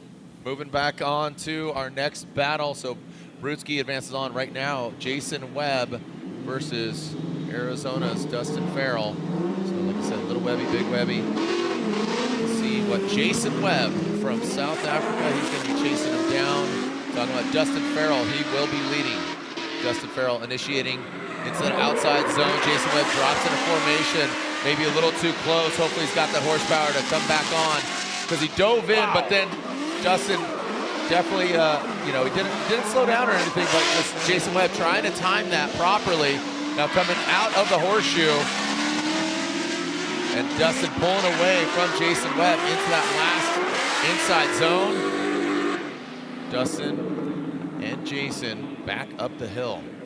Pretty solid. I like the amount of angle that Dustin pours into that car. It doesn't ruin his momentum, which is a tough feat to conquer here. As Dustin, I wanted a little more flair there coming in there. Almost some contact from Webb as little Webby out front. Dustin Farrell fills up the zone and does a good job. He took out that reference cone, but he did massage the car into 5 really well. Getting the tip of that car into that inner clip 6. Doing a great job. And 7 and Webb did keep it outside towards the 7, but Dustin Farrell running away here at angle. Not on purposely trying to just run away from the chase driver, but you can tell that he's just on the gas, throwing the car at angle, but that car is just so quick at angle, which is quite a feat and really impressive. Webb just had a rough start in the early and just couldn't quite recover. These gals got party glasses on, dude. Turn up those party glasses. Come on, shutter shades, you're bringing them back, 26? Wow. All right, let's go back to the second half of this battle. Talking about Webb and Farrell. Jason Webb out front, Dustin Farrell in the chase position. Webb locks him up, initiates into the outside zone, takes out that inside clip. Man, Dustin getting dusted with smoke and dirt in the outside zone 5. Dustin really right there, riding shotgun. Keep it lit. Dustin Farrell right there, knocking on his driver's side door, it being a right-hand drive Mustang. And Dustin, yes sir, probably one of the most aggressive chase runs we've seen here tonight. Will it pay off? Was it enough? And again, just placement of the vehicle, definitely close, but was it right? Yeah, I kind of want to focus on Webb here, see where he put the car in relation, because Dustin was there basically the whole time, and Webb's checking the box. He was short there, good placement there. Dustin did cut the line there a little bit, but you can see the left foot braking from Dustin, a little shallower than Dustin in the outer zone 5. A wide, similar line, but both cars keeping it lit. Dustin staying in that pocket. Look at this transition here. Right across the rear bumper of that Mustang and right in that pocket. Just from that other perspective, it looks so sweet coming out of that tire smoke cloud. And oh my goodness, that was fantastic as we look at through the muster here. As you can see that little bit of a mistake there from Dustin cutting the corner. But will it pay off? Will it be a deficit? But I'd say so. Look at the proximity there. He's just I like the proximity, but like how he got there? Yeah, how he got there. Yeah, he's sacrificing some angle for sure. Yeah. And then, yeah, it's trying to look at it, beyond the face value of proximity. It's a tough thing to do when in the moment, especially. Yep. But yeah, it's definitely something to consider. So it'll be interesting how this plays. And being a rookie, that shows you, just how eager he is, which is obviously really, really great. And you could see him he's dancing, he's having fun, he's excited. I mean, just, for his first ever FD PROSPEC event, he should definitely, regardless of the outcome, he should be stoked. Either party, to be honest, if we're being fair. Yeah, for Jason Webb and Dustin Farrell, sorry. Yeah. Yeah, but both of them. Just you know, making their debut. Some good driving, some great driving. As analyzing the runs. And let's take a look at it side by side. BC Racing side by side. We can see little Webby on the left, big Webb on the right. As you can see the proximity right out of the gate with Webb there coming in hot, but Dustin timing his attacks a little better than Webb, as Webb is just about a car length and a half or two behind, and Dustin Farrell is just charging the entire time here.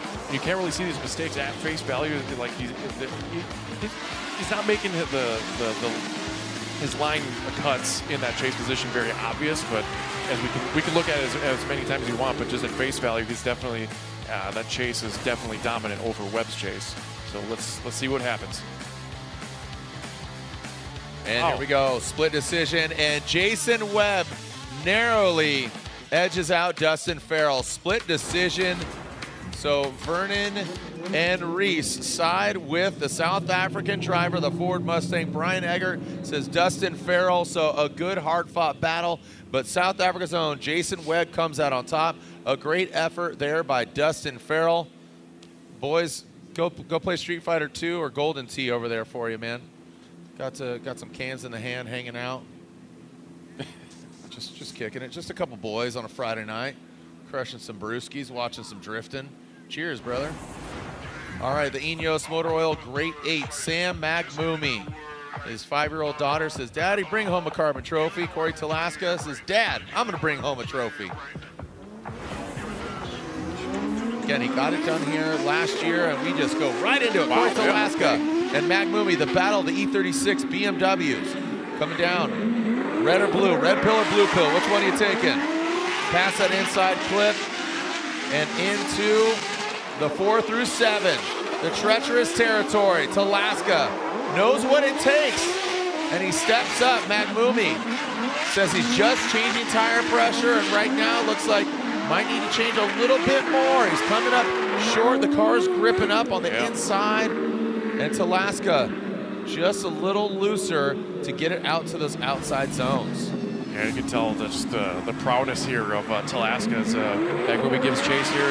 Not too aggressive there. Both parties pretty deep into that inner clip, and Maghmoumi sacrificing a lot of angle here, and Talaska doing a great job pouring the power back on through that outer zone 5 as Maghmoumi takes a little shorter radius there as they do a good job. And that 6-7, Maghmoumi just about 2 tires off course there, and he's shooting through the smoke there in his last transition. Kind of a little sporadic there in the chase position, so I feel like he was a little taken off, but I mean, Corey gave him all the opportunity to give him a good chase, so I feel like he was bitten by the grip goblin back there in that blue BMW, so let's give him a chance to get the fresh air. Yeah, what's strategy here for, you know, again, Talaska, like you said, he's loose. Sam might be loose, he might be gripping up, so you got to take a tempered approach here of Maghmoumi out front now. Here comes Talaska. Maghmoumi looks a lot better now that he's up front, but Talaska is not letting him run away with it. Woo, that was a risky, bold move on Talaska's part, but Maghmoumi is putting the car in the right places, allowing Talaska to get that proximity, but Maghmoumi is doing a phenomenal job out front. A little too tight on the inside there on that last inside zone, but a great effort by Maghmoumi and a good lead run by both the drivers. So Maghmoumi and Talaska, do we have a victor? Let's take a look at it once again. Yeah, Maghmoumi definitely looked a little more comfortable out front, but let's break it down here as Talaska in for the attack there, giving him not much room there, but almost rotates the car as Maghmoumi brings it around, takes out a clip. Maghmoumi dropping a tire 2 there through outer zone 4, little shallow through 5 as Talaska shuts the door here, and a good transition, staying in his lane, just filling out that 7 and following Maghmoumi down the hill here. He was a little late to the party on the transition here. It was my only thing to kind of take away from Talaska's chase, but Maghmoumi did give him a good lead to paint his chase on. So you can see a little more intimate here with the cars here in the chase camera as you can see Talaska choking up on that chase position as the left foot brakes, trying not to slam into the door completely into that blue E36 and bringing it back down. You can see Talaska just, both cars just bellowing smoke here and doing a great job of keeping it between the lines and doing a great job. What do we got here? What's the Freak Studios going? All right, we got Talaska. Oh, all right. A lot of people pulling for Talaska. Obviously, they're just saying Team Talaska. They don't care who he's going against. They're just voting for Corey, and we'll see if makes those guys happy. And Corey does. Talaska gets the win. Sam, I would love to let every 5-year-old get that trophy, man, but unfortunately, not going to happen this round. But as Lorette said, his first time being in grade 8, so should definitely be proud. Sam Maghmoumi, congratulations on making it here into the grade 8, but your journey ends here. So right now, yeah, bro, go ahead, draw me a picture. Draw me like one of your French models.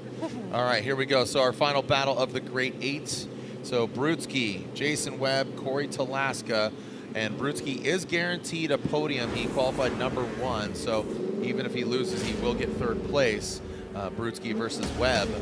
But right now, it is Jerry Johnson versus Tyler Mayer. Jerry Johnson leading, running down the hill in that 97 Corvette, number 97 that is. Pulling that front left wheel off the ground, powering up the hill into 4, 5, 6, 7. Oh, look at Tyler. Tyler, I'll tell you what, Tyler has been driving really just consistently throughout the day. Very aggressive in the chase. And Jerry Johnson rips back up the hill. Tyler Mayer does the same. What do you think?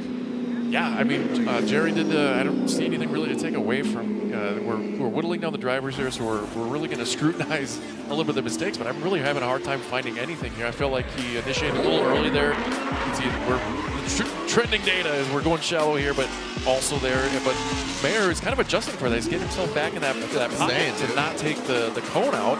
And Jerry does a good job filling that zone, and Mayer's just right there with him, transitioning through the smoke. Didn't quite get that 7. From the other's perspective, it looked a little better, but he's timing his transitions really well.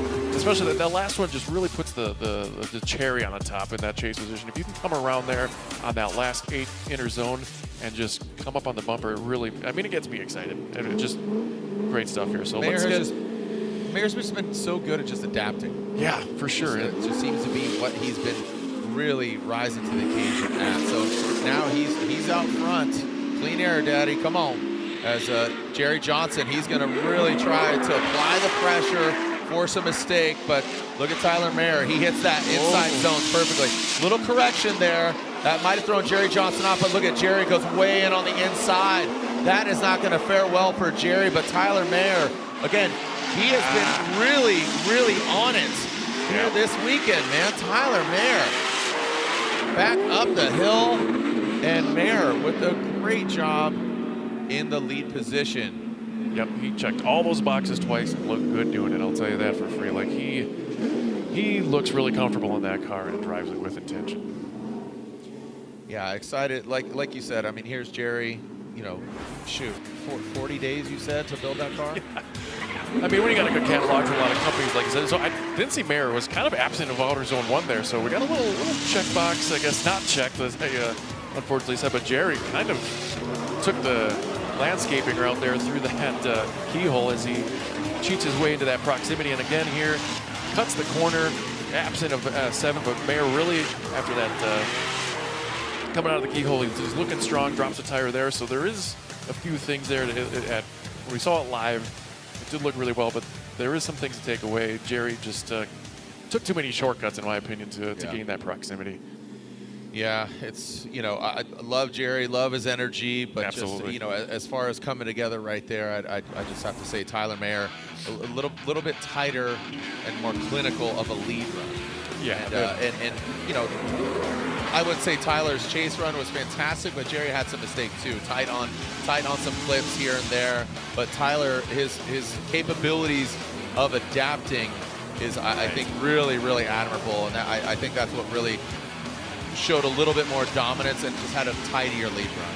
Yeah, absolutely. And Jerry just about straining out, charging up that hill at the Outer Zone 4. That didn't look, it was a little less than stellar, so I feel like the needle is in Mayer's favor. And here it is, slide him left for Jerry Johnson or right for Tyler Mayer. and 1 vote for Jerry Johnson. And Jerry Johnson gets the win. All right. Wow. I thought for sure Tyler got the win. Reese, throw on that headset, dude. I swear Tyler was getting the victory there. Please. Do tell. Do tell. Yeah, so me and Brian ended up going with Jerry Johnson. When it came down to us, we felt like Jerry Johnson provided a better we feel that he wasn't able to go up the hill, and we understand that when we see him go on the inside, they're like, oh, Jerry did that. But we view it like that was an error that happened because of Tyler. The momentum coming down, misses outside zone 1, takes out the inner clip, sets him up incorrectly, goes into the rhythm, tries to get into it, can't. He also takes a little bit of angle out, sets him up, puts him onto the inside. So I understand how some people could look at it the other way, but when you really look at the details, we feel, at least 2 of the judges feel, that that was contributed by Tyler in the lead. So you said Tyler checked up on No. I said that he missed all of outside zone 1, ate the inner clip, true. and as he was going up the hill, set him up. And you have to understand, coming down the hill and then going up, you have to be set up correctly. And if you're not on rhythm, you're going to be set up wrong. And that rhythm wasn't allowed because That's what I wanted to see. So you see, he blows there this you way go. on the inside, Yeah, good way catch. on this side here.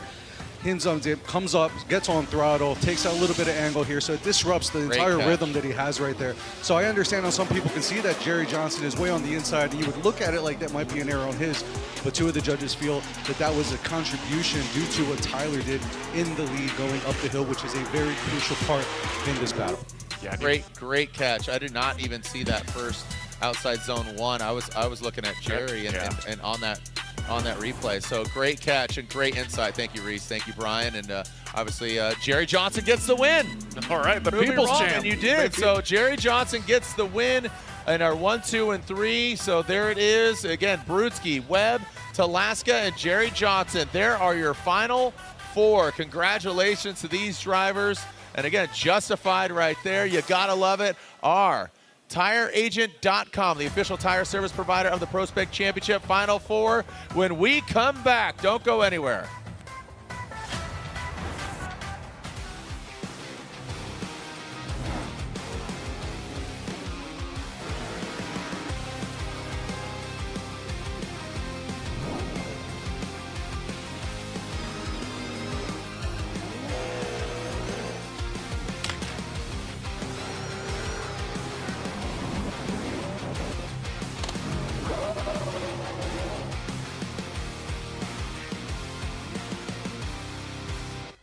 Adam LZ here to tell you that Motorsports has taken me just about everywhere. And no matter the scenario, Link ECU is the answer.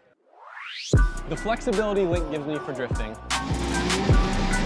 the precision I need on track, the durability to handle off the track, and the reliability you want in a daily driver. Even when pushing an entire motorsport to a bigger level, Link ECU has been with me every step of the way.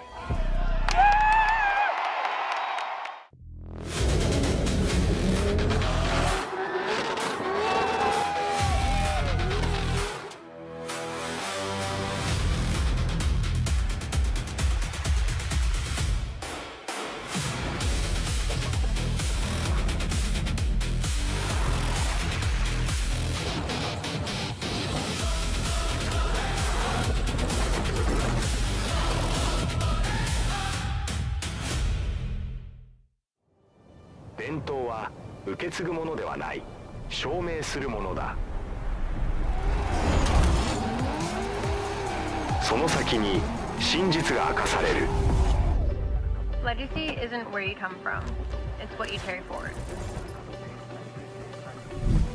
It's built year after year, lap after lap. And in those moments, you refuse to give up. Enios, the original JDM motor oil.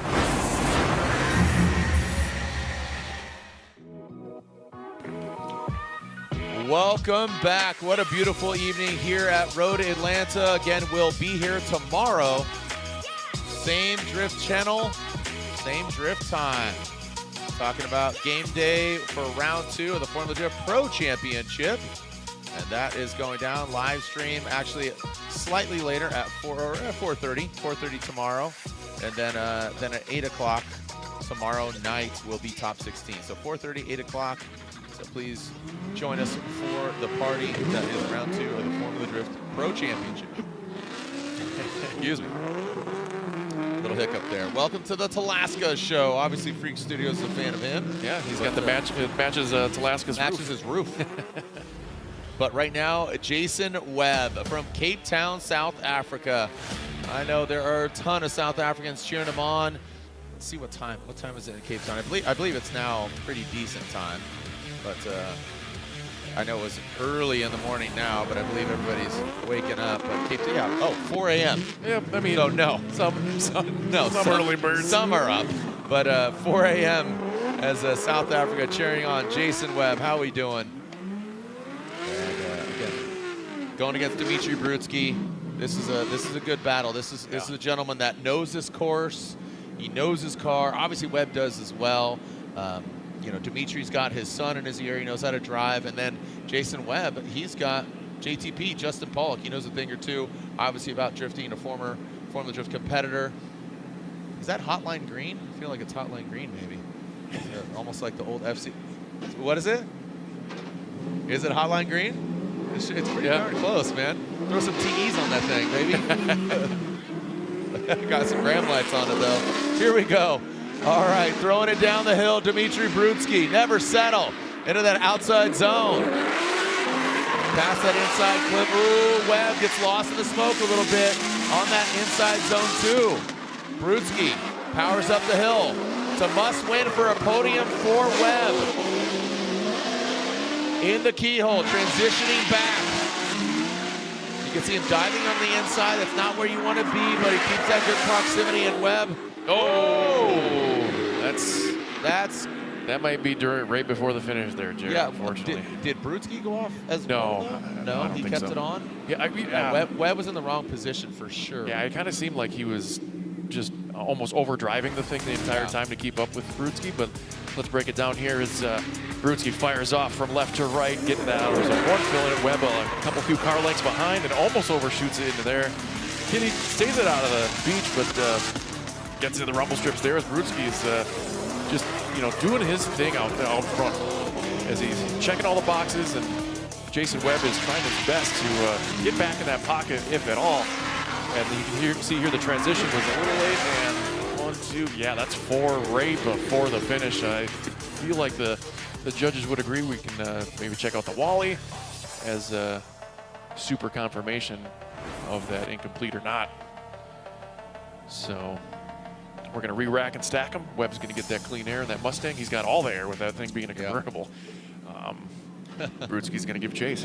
All right, let's see if Webb can put a solid lead run together. He's going to try to see what happens, but was that confirmed? I see. Yeah, it looks very well that that could be an incomplete for Webb. So he needs a good run, and he needs Dmitriy to make a mistake here.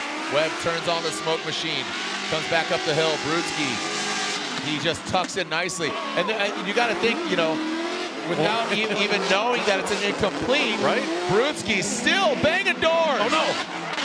And Brutskiy was right there. And this is very admirable on Dmitry's side of things. And risky. I think he gripped up before the finish line now. Jeez, Pete. All right. Well, a lot of things to digest here in regards to this battle. The first battle, was Webb off? Did he go off? Was that an incomplete? And also now in this chase, Dmitry very aggressive. Yeah, Dmitry was not excessively aggressive, but he may not know the information we do. Because they got back up to the line real quick, and he's driving like his socks off to get doors on here to just show Webb what he's all about. As Webb is kind of losing momentum there, taking a wide approach there. There's some contact, and it kind of falls apart for Brutskiy here. And let's take a close look right before the finish line. Brutskiy brings it around, and it looks like he's drifting. We'll get confirmation from our judges and the new system we got here to ascertain if he did come out of drift or not, and long enough, because we do have that kind of rule. See the contact there. I don't feel like Webb was doing anything goofy there. That looked like he was on the throttle. Yeah. To set himself up for 7, and he still was set up really well. So a lot to kind of decide here. The judges, we got a huddle going on in front of us here, Jared, to see what is what. Yeah, and this is a great opportunity to utilize race data labs. I mean, again, you know, just the judging process. You know, the judges have obviously their own set of monitors. They'll use RDL. There's a station right behind the judges to pull the data and assist in their judging process and basically, you know, seeing what's going on. So when we put a rendering up on the broadcast, it's because the judges also want to see it as well. So they're taking a look, they're looking at the replay, they're looking at, again, utilizing the Wally system as we call it, but Race Data Labs, again, this is definitely a good utilization of it. So again, utilizing that's what they're looking at as far as where Jason Webb was. So here it is. This is again, the judges want to see it as well. So this is with Jason Webb out front, Brutskiy chasing him down. Yeah, so I want to look at focus on the right after zone 5 here. So Webb's setting up pretty good there. That is a decel zone. He gets, you know, fires it back up. You can see it's green in the middle there, but right here, right there's a decel. I mean, as a whisper of a wish as it is, that's kind of where he's transitioning. Anyway, I'm not one to make that call, but that's I feel like they were kind of going back and forth and rewinding that. But what we're looking at now, I want to see if Brutskiy will stay in the frame. So again, rewinding. And you're saying it's a decel because, and again, that's indicated by the green. So behind the car, so yeah, see look the at green is on, the lead red car is red right there. So Webb is decelling. Yep. He's on throttle, and then another decel in transition, but it is a decel regardless. It was right before the transition, and the judges kind of stressed we want decels after transitions, most cases. So if this will play out a little further, I do want to see if Brutskiy, if it'll stay in frame here to see if he stayed in drift. No, we're going back. Okay. Lots to unpack here, but very cool stuff. You know, and also keep in mind, we have it clarified on the first run. Jason Webb going off course, was that deemed an incomplete as well? I want to say it was, but that's not super confirmed. Yeah, has not been confirmed.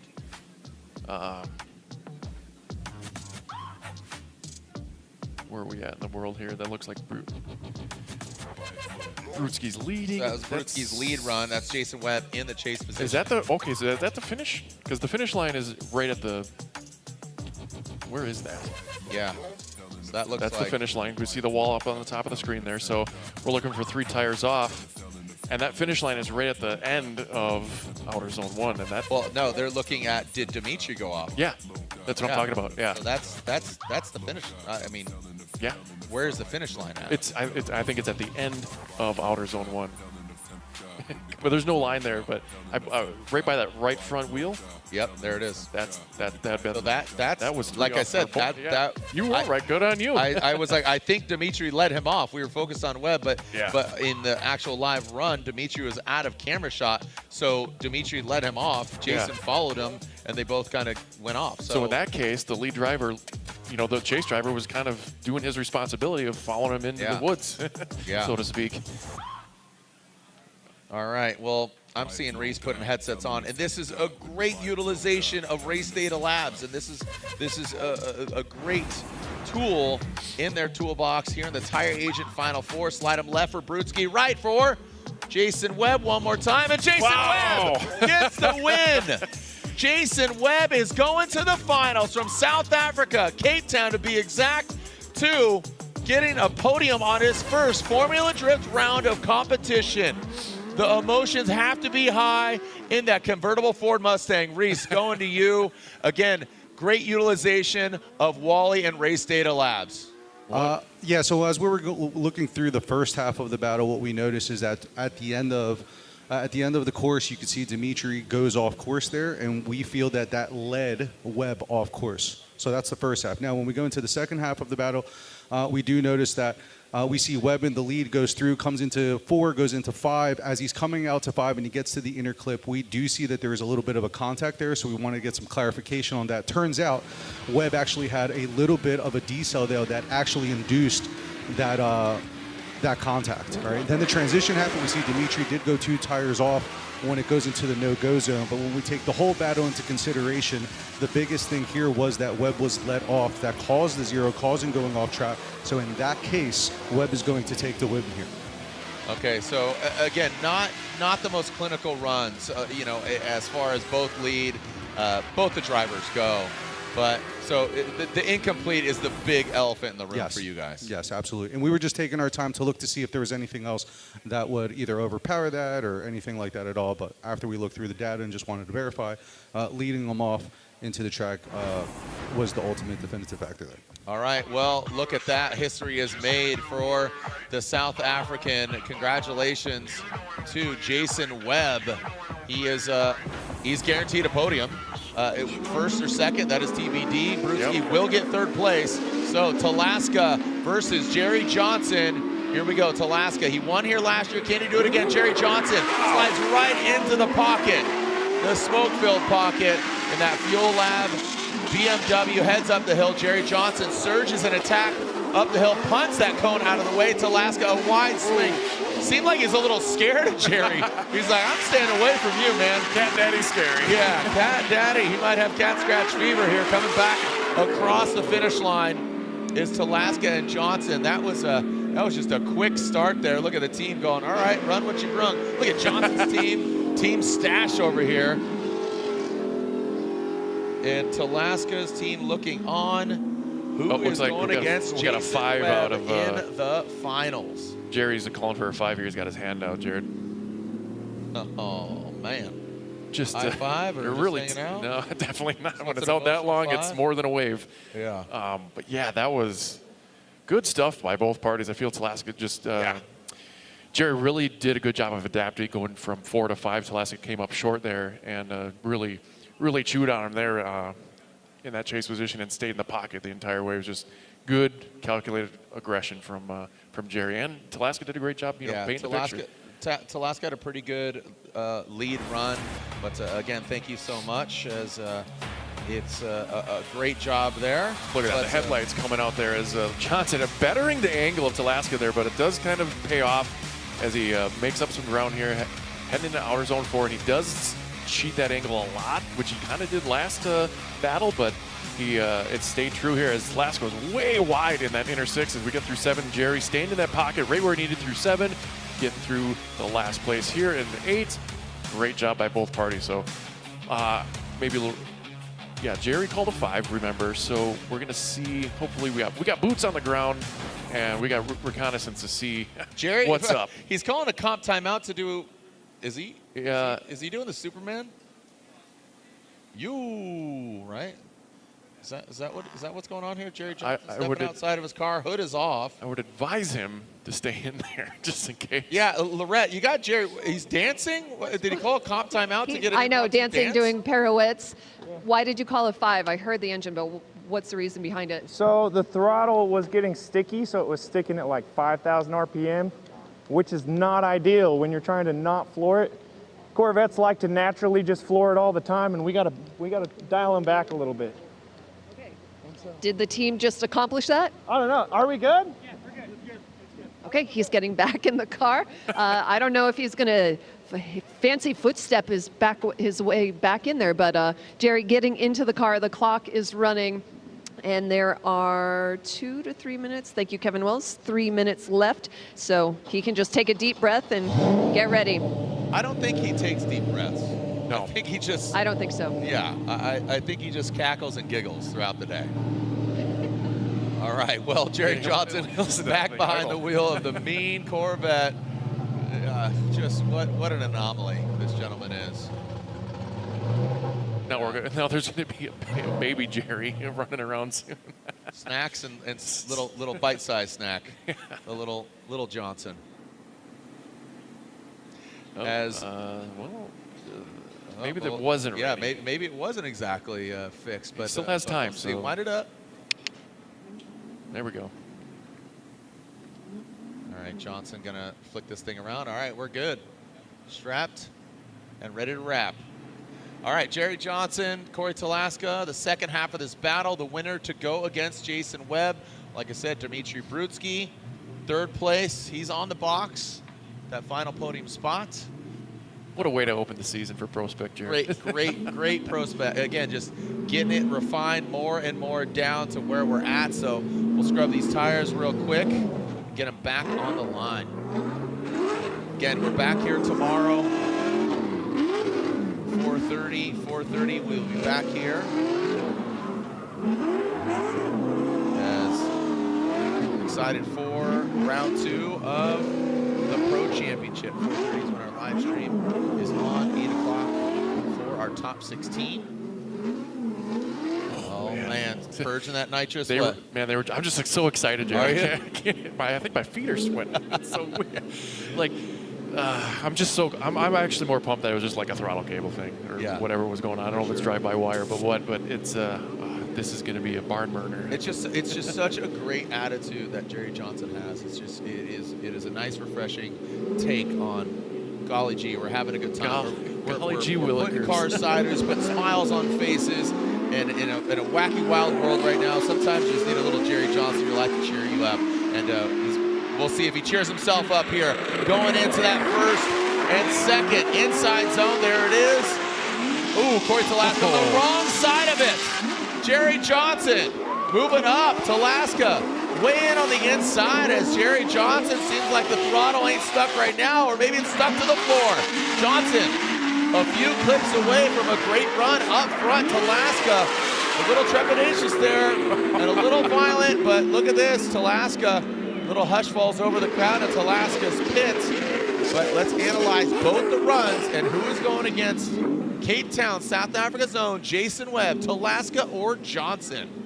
Wow, what an entry from both parties here in the Final Four. But speaking of entry, look at Johnson here coming down like a freight train out of you-know-where as he just, good placement there. I really like that inner clip there. Talaska dropping a tire, taking a cone with him. Jerry kind of straightened out a little bit, add some angle. Talaska cheating that corner, but look at Jerry. He's putting that car exactly where he needs to as Talaska tries to close the door there after cheating the angle a little bit. Does stay in the 7 there, stays true to his line, does a great job mimicking the transition here, trying to salvage that, getting on his door. Great job by both parties there. I just feel like Talaska needed to clean up his chase just a little bit to really shine us out. We'll get the side-by-side BC racing, I'm sure, later, but look at that, absolutely perpendicular out there, and Jerry entering, and Corey Talaska honestly right there with him, trying to take one of our clips home with him as he gets a little shallowed up there as Johnson's, he's just bellowing smoke out of that Corvette. Talaska a little late to the transition there, but he's showing his tenure there. You know, he's patient with the transitions and striking exactly when he needs to. I just pumped on how this is all turning out here, and so I'm sure the judges have a little bit of a decision to make here, as we can see them poking their monitors and prodding away as the cat daddy himself, Mr. Double J, Jerry Johnson, is just having a time, you know, and I'm pumped for him, dude. I can't tell you how much I'm excited. And there's just so many great personalities and so many stories to be told. Lorette, thank you so much for grabbing that insight up top of the hill and really capturing the energy, because obviously you could see the driving style and the prowess, but everybody's got a story. From Sam Maghmoumi, you know, his daughter saying, hey, bring home a trophy. Unfortunately, it doesn't happen, but thank you for sharing that. Just gives a little bit of humanitarianism story to it. What, are we on Rainbow Road? Yes, this is. Here? No, what that is, an overlay of probably average where everyone's kind of decelerating and accelerating. So we get to kind of see that overlaid. And looks like the judges want to see maybe where Talaska almost, I think, had 3 off there, Jared. I think that's what we're looking at. It looks like Jerry leading. Yep. Talaska out front. So there's 1, 2, that's 3. That's 3 in my most humble opinion. I mean, it's kind of black and white, but our screen's a little small. It's not as high def, but we got the judges have a little better equipment than we get to see, so they get to really dive in on these details. But yeah, good stuff there. That's so Jerry's still out front. Again, the green Excel looking like light cycles in Tron right now. So yeah, take a look at the chase car. Now back on throttle. 1, 2, little decel there of Jerry. Okay, if they rewind it back, going up the hill. I blinked and missed That's it. With angle, so little throttle, powering out. A little decel there, but nothing hurt. 7 to our final inside, and a little decel, but that was what the judge requested at angle. At angle, don't slow down and then initiate or transition. Right. Go ahead. Decel after the transition. Or transition or decel with the transition. So here we go. Talaska, Johnson, and one more time. They are going at it again. So Talaska and Johnson, both of them are going at it again as we look over the shoulder of some fans tuning in, watching out here just in the stands. So all right, we'll take a short break. We're doing it again one more time to find out who's going against Jason Webb. Waiting in the wings, he can breathe a little bit longer, because up next we have another one more time with Jerry Johnson and Corey Talaska here at round 1 of the Link Engine Management Formula Drift Pro Spec Championship.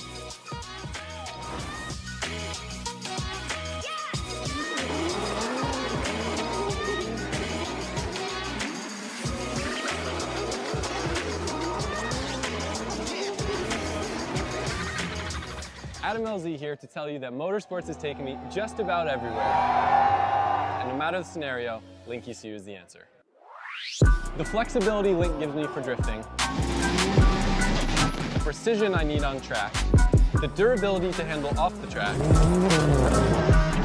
and the reliability you want in a daily driver. Even when pushing an entire motorsport to a bigger level, Link ECU has been with me every step of the way.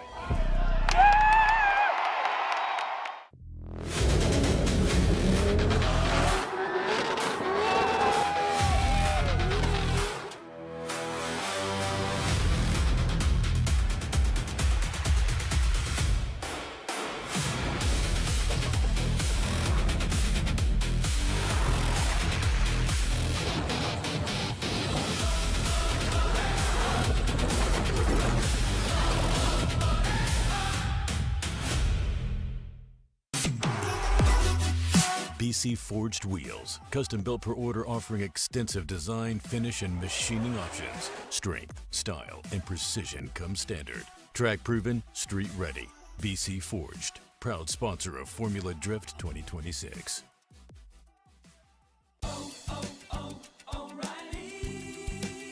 Need a little help? O'Reilly Auto Parts has help. Need some advice? We got advice. No matter what you need, we have thousands of professional parts people doing their part to make sure you have it. Exceptional customer service. Just one part that makes O'Reilly stand apart. O'Reilly Auto Parts. With a Canon ImagePrograph Pro 1100 professional photo printer, my images come alive in print. What I see through my lens is what you see on the wall. Vivid, detailed, and accurate.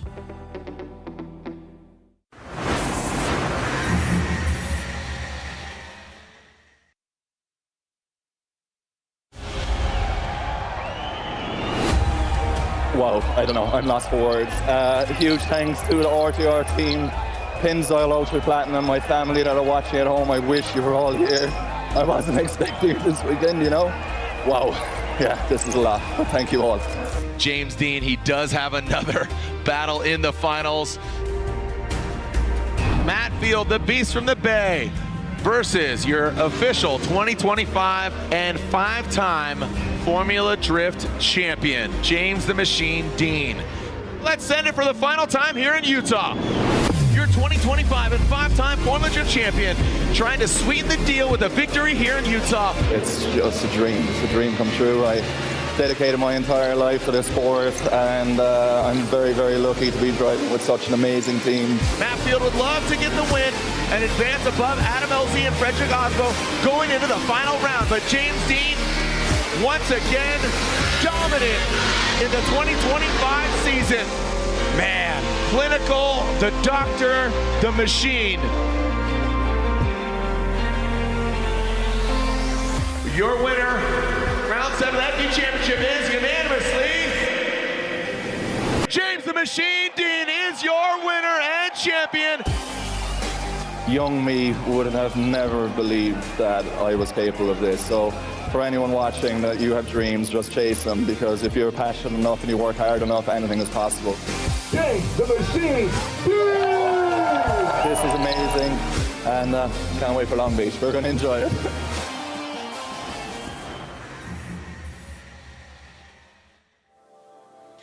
Tune in tomorrow for Formula Drift Pro action, where James Dean and the rest of the field will be doing battle. Currently leading the points championship after one round of competition is Connor Shanahan from Ireland. He didn't qualify as well as he'd like to, according to his Instagram post, but he is leading the points. So Frederick Osma sits in second, Jack Shanahan sits in third, and Cole Richards, who is very familiar with this track. Absolutely. So, excited to see what Cole Richards could do. This was qualifying yesterday. Adam Elzine is Drift HQ BMW. So again, the format has digressed back. Notably, James Dean at the FD banquet says, mic drop, bring back qualifying. It went up for debate, went up for vote, and the the pro drivers said, let's bring back qualifying and not seeding brackets. Right. Taking a look, that was we saw Christopher Forsberg. He was top 5 qualifier. Brandon Sorensen Motorsports BMW quad lock. James Dean, he was definitely up there in the mix as far as I believe he was second qualifying. Yep. So this is how it went. Adam LZ, Forsberg, Brandon Sorensen, James Dean qualified second, and finally Odie Bakshis was your #1 qualifier in a new vehicle, notably because switching chassis and coming out on top, that has got to be a massive confidence booster for the field suspension doctor. Yeah, I mean he's he might have an official PhD in the suspension, but he's got some experience. Yeah, he came from 2 wheels. He came from 2 wheels and 4 wheels, and he's been setting up a lot of different vehicles here in the FD paddock. Yeah, it's amazing how many people come from like motocross, BMX, skateboarding to the drift land. Yeah, and how it applies. Just it's like I always say, just body awareness, but the awareness of seeing obviously the different cars and seeing the different setups. So kudos to that of Odie Bakshis, #1 qualifier in that field suspension Subaru BRZ, Subi Mods collaboration. So excited for him. Here's the one more time battle. And then after this, the finals. If we get a winner, who's it going to be? Jerry Johnson or Corey Talaska? Talaska won here last year, but hats off again to Jason Webb. Cape Town, South Africa is guaranteed a podium first and at minimum second. Johnson, Talaska, back on the line. Keep it tidy. Let's keep it clean. Yeah, what do you think these guys need to tidy up here to just set them apart here? What? I think that 4 through 7 is definitely going to dictate the zones 4 through 7 dictate the outcome of this battle. How you navigate it from 4 to 7. That's really going to seal the flavor for these judges. So Talaska will lead. Johnson giving chase. Here comes Corey Talaska in that BMW. And look at Jerry Johnson already trying to get inside the cockpit of Corey Talaska's BMW. Goes in on the wrong side of that inside clip. Now brings it up to, again, that 5. Talaska zeroes in. And that's a much better line. If you can recall, he was really wide on that first run, but now he dials it in. Gonna need to see that overhead. Talaska, he's been nailing that last out inside zone 8 really, really well. So a way better execution. I think he learned a lot on the setup there. Johnson's, where he's at, we'll see. Take a look. There was a lot of clips flying around here, but we'll get into that later. Look at this synchronesque little contact there. We had a rear wheel-to-wheel there as Jerry doesn't seem to phase them much as they charge up the hill, and Talaska's pouring on the smoke there, drawing a nice arc there, getting a little deeper, and getting that inner clip there. And there we go. Here, Johnson doing a great job mimicking there. Could have been a little closer to 7, but I really like Johnson's transition here, and Corey doing a great job of staying in his lane where he needed to. He wasn't impeding that box more than a tire width, I would say. And Johnson, taking a little tire off into the clay here as we chase him down in our drone here from FRE Nicotine Pouches as we bring it around to 7. And Jerry trying to charge away here. I feel he's like not as aggressive as I thought we were going to come out. You don't want to leave in the judge's hands, but he did what he needed to do, put out a great chase run, and Talaska gave a really good lead run. He cleaned it up where he needed to. Like you said, Jared, that's critical, that 4 to 7 combo. And now that black 97 Corvette of Jerry Johnson, waiting for the smoke to clear, and head down the hill again. All right. This is a big learning experience here. Jerry Johnson, this is a new car, a new build, and here it is. I mean, hats off to him and his team. And here he is, 1 win away from a guaranteed podium. Here we go. Jerry Johnson out front. Corey Talaska, he applies the pressure now. Jerry Johnson transitions. Very comparable position that they are swapping. Here goes Jerry Johnson to the outside zone 5. Johnson, Talaska, They are tit for tat. Talaska cuts through that smoke.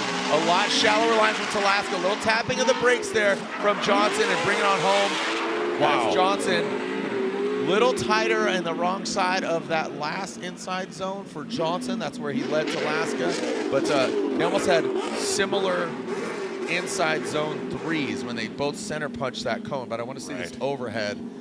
But man, I have to tell you, the angle that was coming out of that Corvette, I think bettered Talaska's, and he was really showing off that angle. I don't know what he's got under there between the wheels, but he was very deep there. Talaska also cut the line there, but he was kind of forced by Jerry as he took a very shallow line there. Look at the angle pouring out of this car there going into 5 and bringing it around here. It's hard to see the tires here as they kind of blend into the asphalt, but let me tell you, that car is just ripping. And Talaska getting back in the pocket as Jerry does a good job there in that last hitter, and deep, a little deep there than Talaska's is, so it's going to be a little bit of a dinger there as we go around. But great job by both parties. This could go either way. I have no idea.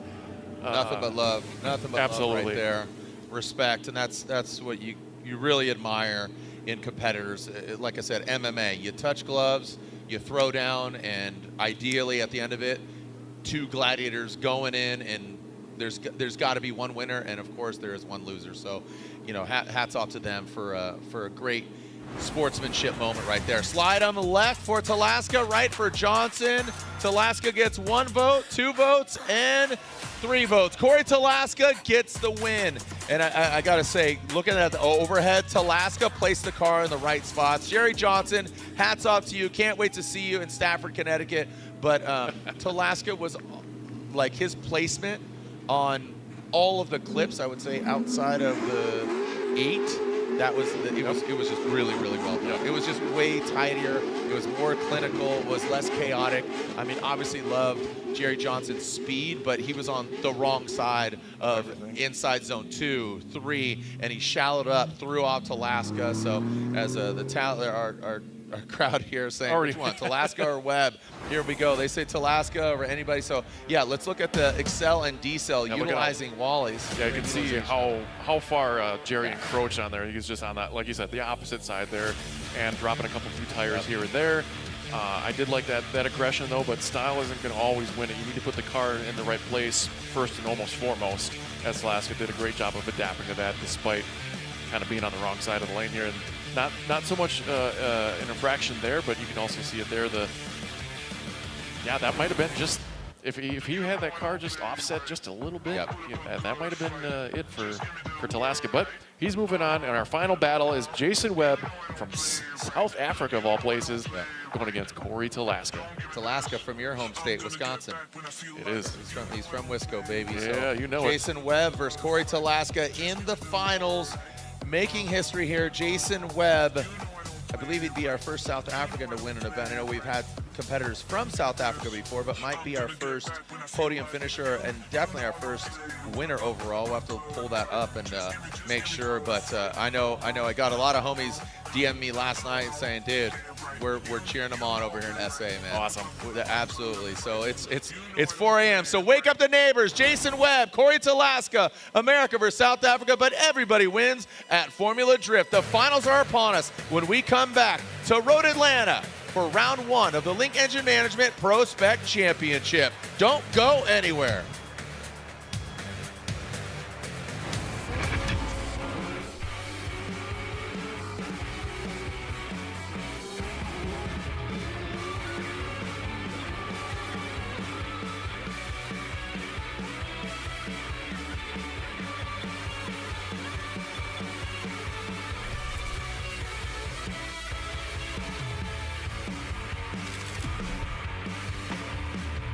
Vibe and live loud. This is what we are.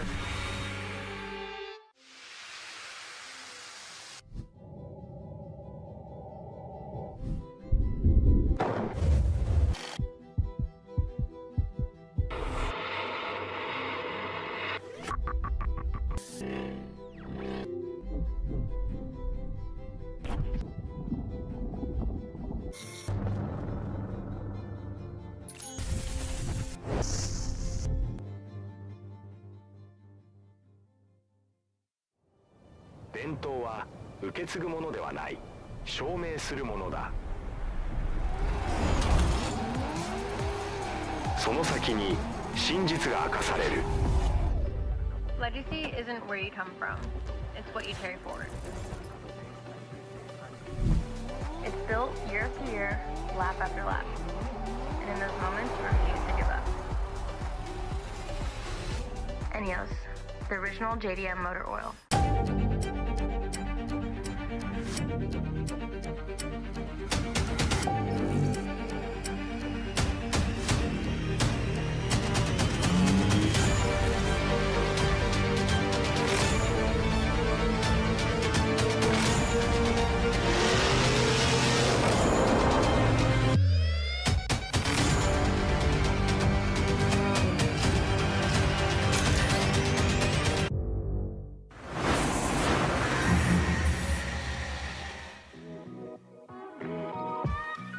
Let's take a look back at 2025.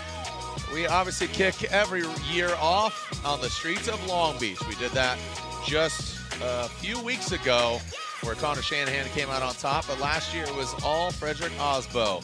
Then here in Atlanta, Ireland versus Norway, and it was Ireland that came out on top. Made our way to round 3 as we love it there in Orlando Speed World. Haroya Manoa became the youngest driver ever to win a Formula Drift round of competition. So Haroya Manoa, who is not with us here at this round of competition, but we'll see him spotty here and there throughout the season. Adam LZ, really proud of this victory because he did it with his own team. His family was there, all that at E-Town. St. Louis, we bid you adieu, but Jack Shanahan, he loved the track the most in 2025. Jack Shanahan in his BMW came out on top. His dreams came true, and it was Ireland 1-2, James Dean, and then it was Field versus Dean in Seattle. The battle in Seattle, what a fun run that was, and James Dean, again, it was the Beast in the Bay and that gentleman, and Matt Field came out on top. Congratulations to Matt Field. Utah, another track. We say peace, see you later, because we're going to Connecticut, Indianapolis, and then we are going to Las Vegas. But James Dean won the championship and locked in the win to sweeten the deal. And then Long Beach. What a way to end a season. Jack Shanahan, Ryan Turk bringing it on home, and Jack Shanahan wins round 8. What a great year, and we're going to run it once again with 3 new editions of tracks. Talked about Connecticut, and we talked about Indy, and of course Las Vegas. So here we are in Atlanta, next stop Orlando Speed World, but then we got 2 new events, Stafford, Connecticut, Indianapolis, Raceway Park, July 30th, so on and so forth. Jason Webb, calm, cool, collected, the green sparkly paint, the drop top Mustang, going against Corey Talaska, the winner from last year. Here's the schedule for tomorrow if you're planning on tuning in. Download the Racer Plus app. Saturday Pro schedule, 4 to 6:30 scheduled. Obviously, you might run over a little bit, but we got the grid walk featuring Greg Bussell.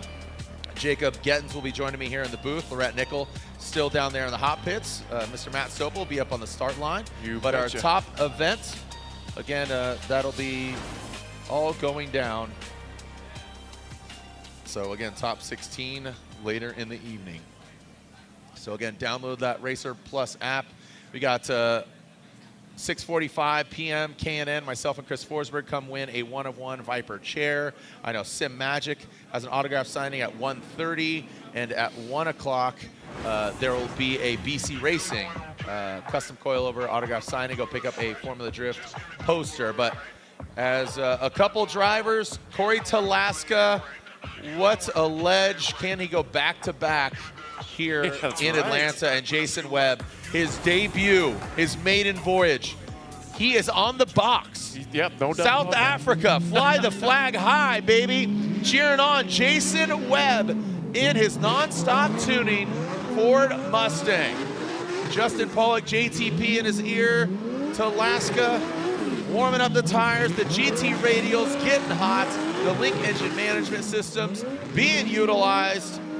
Who is going to win round 1 of the Link Engine Management ProSpec Championship?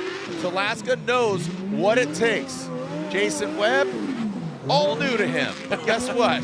this is what it takes. It takes that passion, it takes that fire. It takes just all the elements coming together and just a little bit of luck on your side, and it could be yours. Yeah, he could have fooled us that he was all new to here. I mean, he's just showing how incredible he has been adapting to the weather and the track changes, and just absolutely rolling through the competition. Very admirable. Should be so excited. He is guaranteed a trophy on his first Formula Drift event ever. Absolutely amazing. Here we go. Let's send it. Road Atlanta, round 1 of the Link Engine Management ProSpec Championship. Corey Talaska, Jason Webb coming down the hill for glory.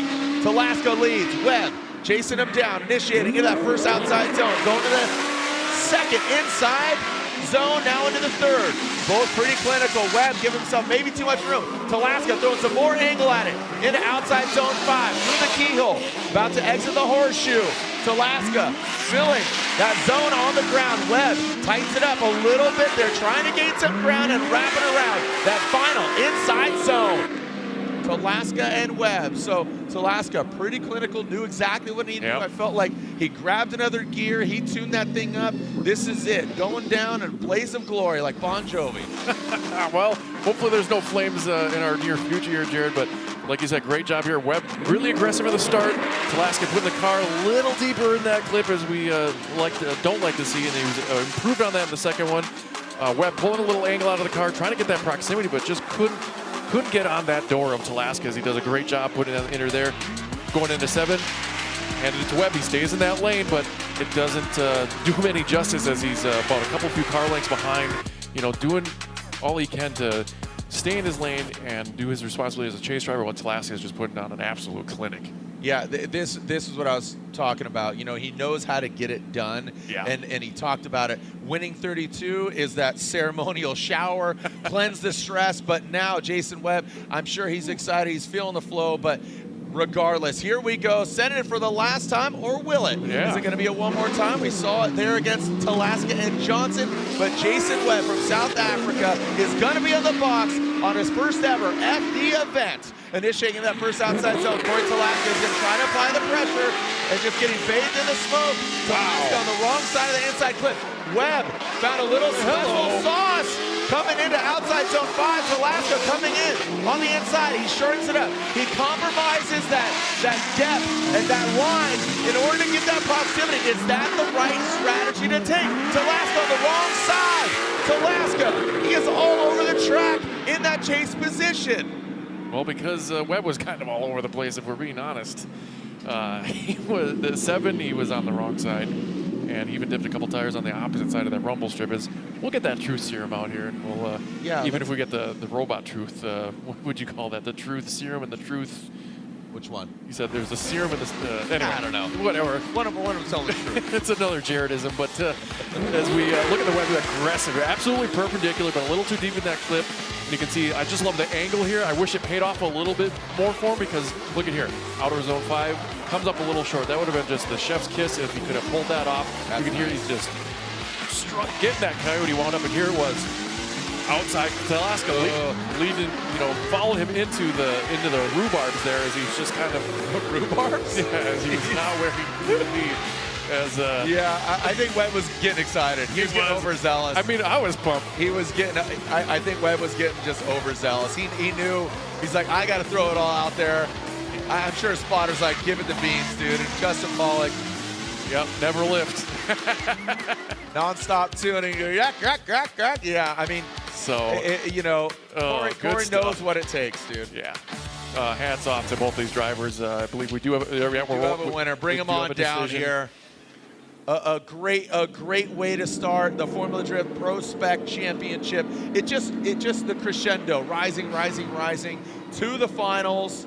And again, a lot of love for Webb. You can see that right there. But Talaska, we'll see if that rings true. We'll bring them down here. We'll get the verdict. We know that Dmitriy Brutskiy is 3rd place. Again, just what a ledge he is. So here we go. All right. Light him up. Wind it up. Congratulations to your podium finishers here in Atlanta for the ProSpec Championship. Beautiful. Again, tomorrow, be sure to tune in for the Pro Championship, Round 2, Road Atlanta. Thank you again to Lorette Nickel. We'll get an interview with our winner, but here they are. Wow. Yeah, I mean, like I said, we couldn't have asked for a better start to the season. The 2026 ProSpec. Oh my goodness! Like if this is the beginning, I can't wait to see how this is going to unfold. Like I think I said that last year. All 3 new tracks. So right? So no previous knowledge, right? So yeah. Stafford, Indy, and Vegas, all new tracks for Pro and ProSpec. So, yeah, but ProSpec, that's exclusively. They're just doing all new tracks. Yeah, and if Webb shows, like, if this is his first time on this track, just imagine, like I feel like he's gonna adapt just fine, as the other drivers are gonna have to as well. So. All right, are you ready, Matt? Here we go. Yes, sir. Your podium finishers here. We kick things off with third place. Your third place finisher at round 1 of the Link Engine Management ProSpec Championship. Third place goes to Dmitriy Brutskiy. And now your winner at round 1 of the Link Engine Management ProSpec Championship. It's unanimous. Goes to Corey Talaska. Does it again. Talaska back-to-back here in Atlanta. But again, hats off. Second place in his Formula Drift debut from Cape Town, South Africa. Second place in the nonstop tuning Ford Mustang. Make some noise for Jason Webb. Didn't know that. Well, congratulations, Talaska, Webb, and Brutskiy. Jerry Johnson giving the hugs just outside a podium finish. Yeah. Lorette, down to you, Talaska. But again, thank you for all your insight. Lorette, down to you. Corey Talaska, unbelievable. Congratulations. So thrilled for you, especially starting this whole weekend with a busted front end that you and your team worked so hard to fix, and you're standing here in the #1 position. Corey, has tonight surpassed any and all expectations that you had? Yeah, 100%. I mean, winning the first one last year was like sick. I mean, I don't know how to say it. Winning back-to-back is insane. We had the opportunity to jump up to pro this year. We couldn't make it happen, and I wanted to ensure that we still intend to make that happen. So coming out here and winning round 1 with an amazing team behind me, the Fuel Lab, Yellow Speed, Patterson Performance Gyroline E36, Astley killed it. The whole team, Jelani, Darius, my father, Sam, Andrew, Victoria, I just can't. I'm still processing. Like, I think the second one hits way harder than the first one. How do you keep this momentum going forward? Well, first we cut the whole front of the car off, and we're going to re-weld it back on. Because yesterday we had like a split second where we didn't think we thought we were out for the weekend. You know, no practice at all. So coming in today and being able to lay down a ton of good runs, except for against Jerry. I almost threw that one.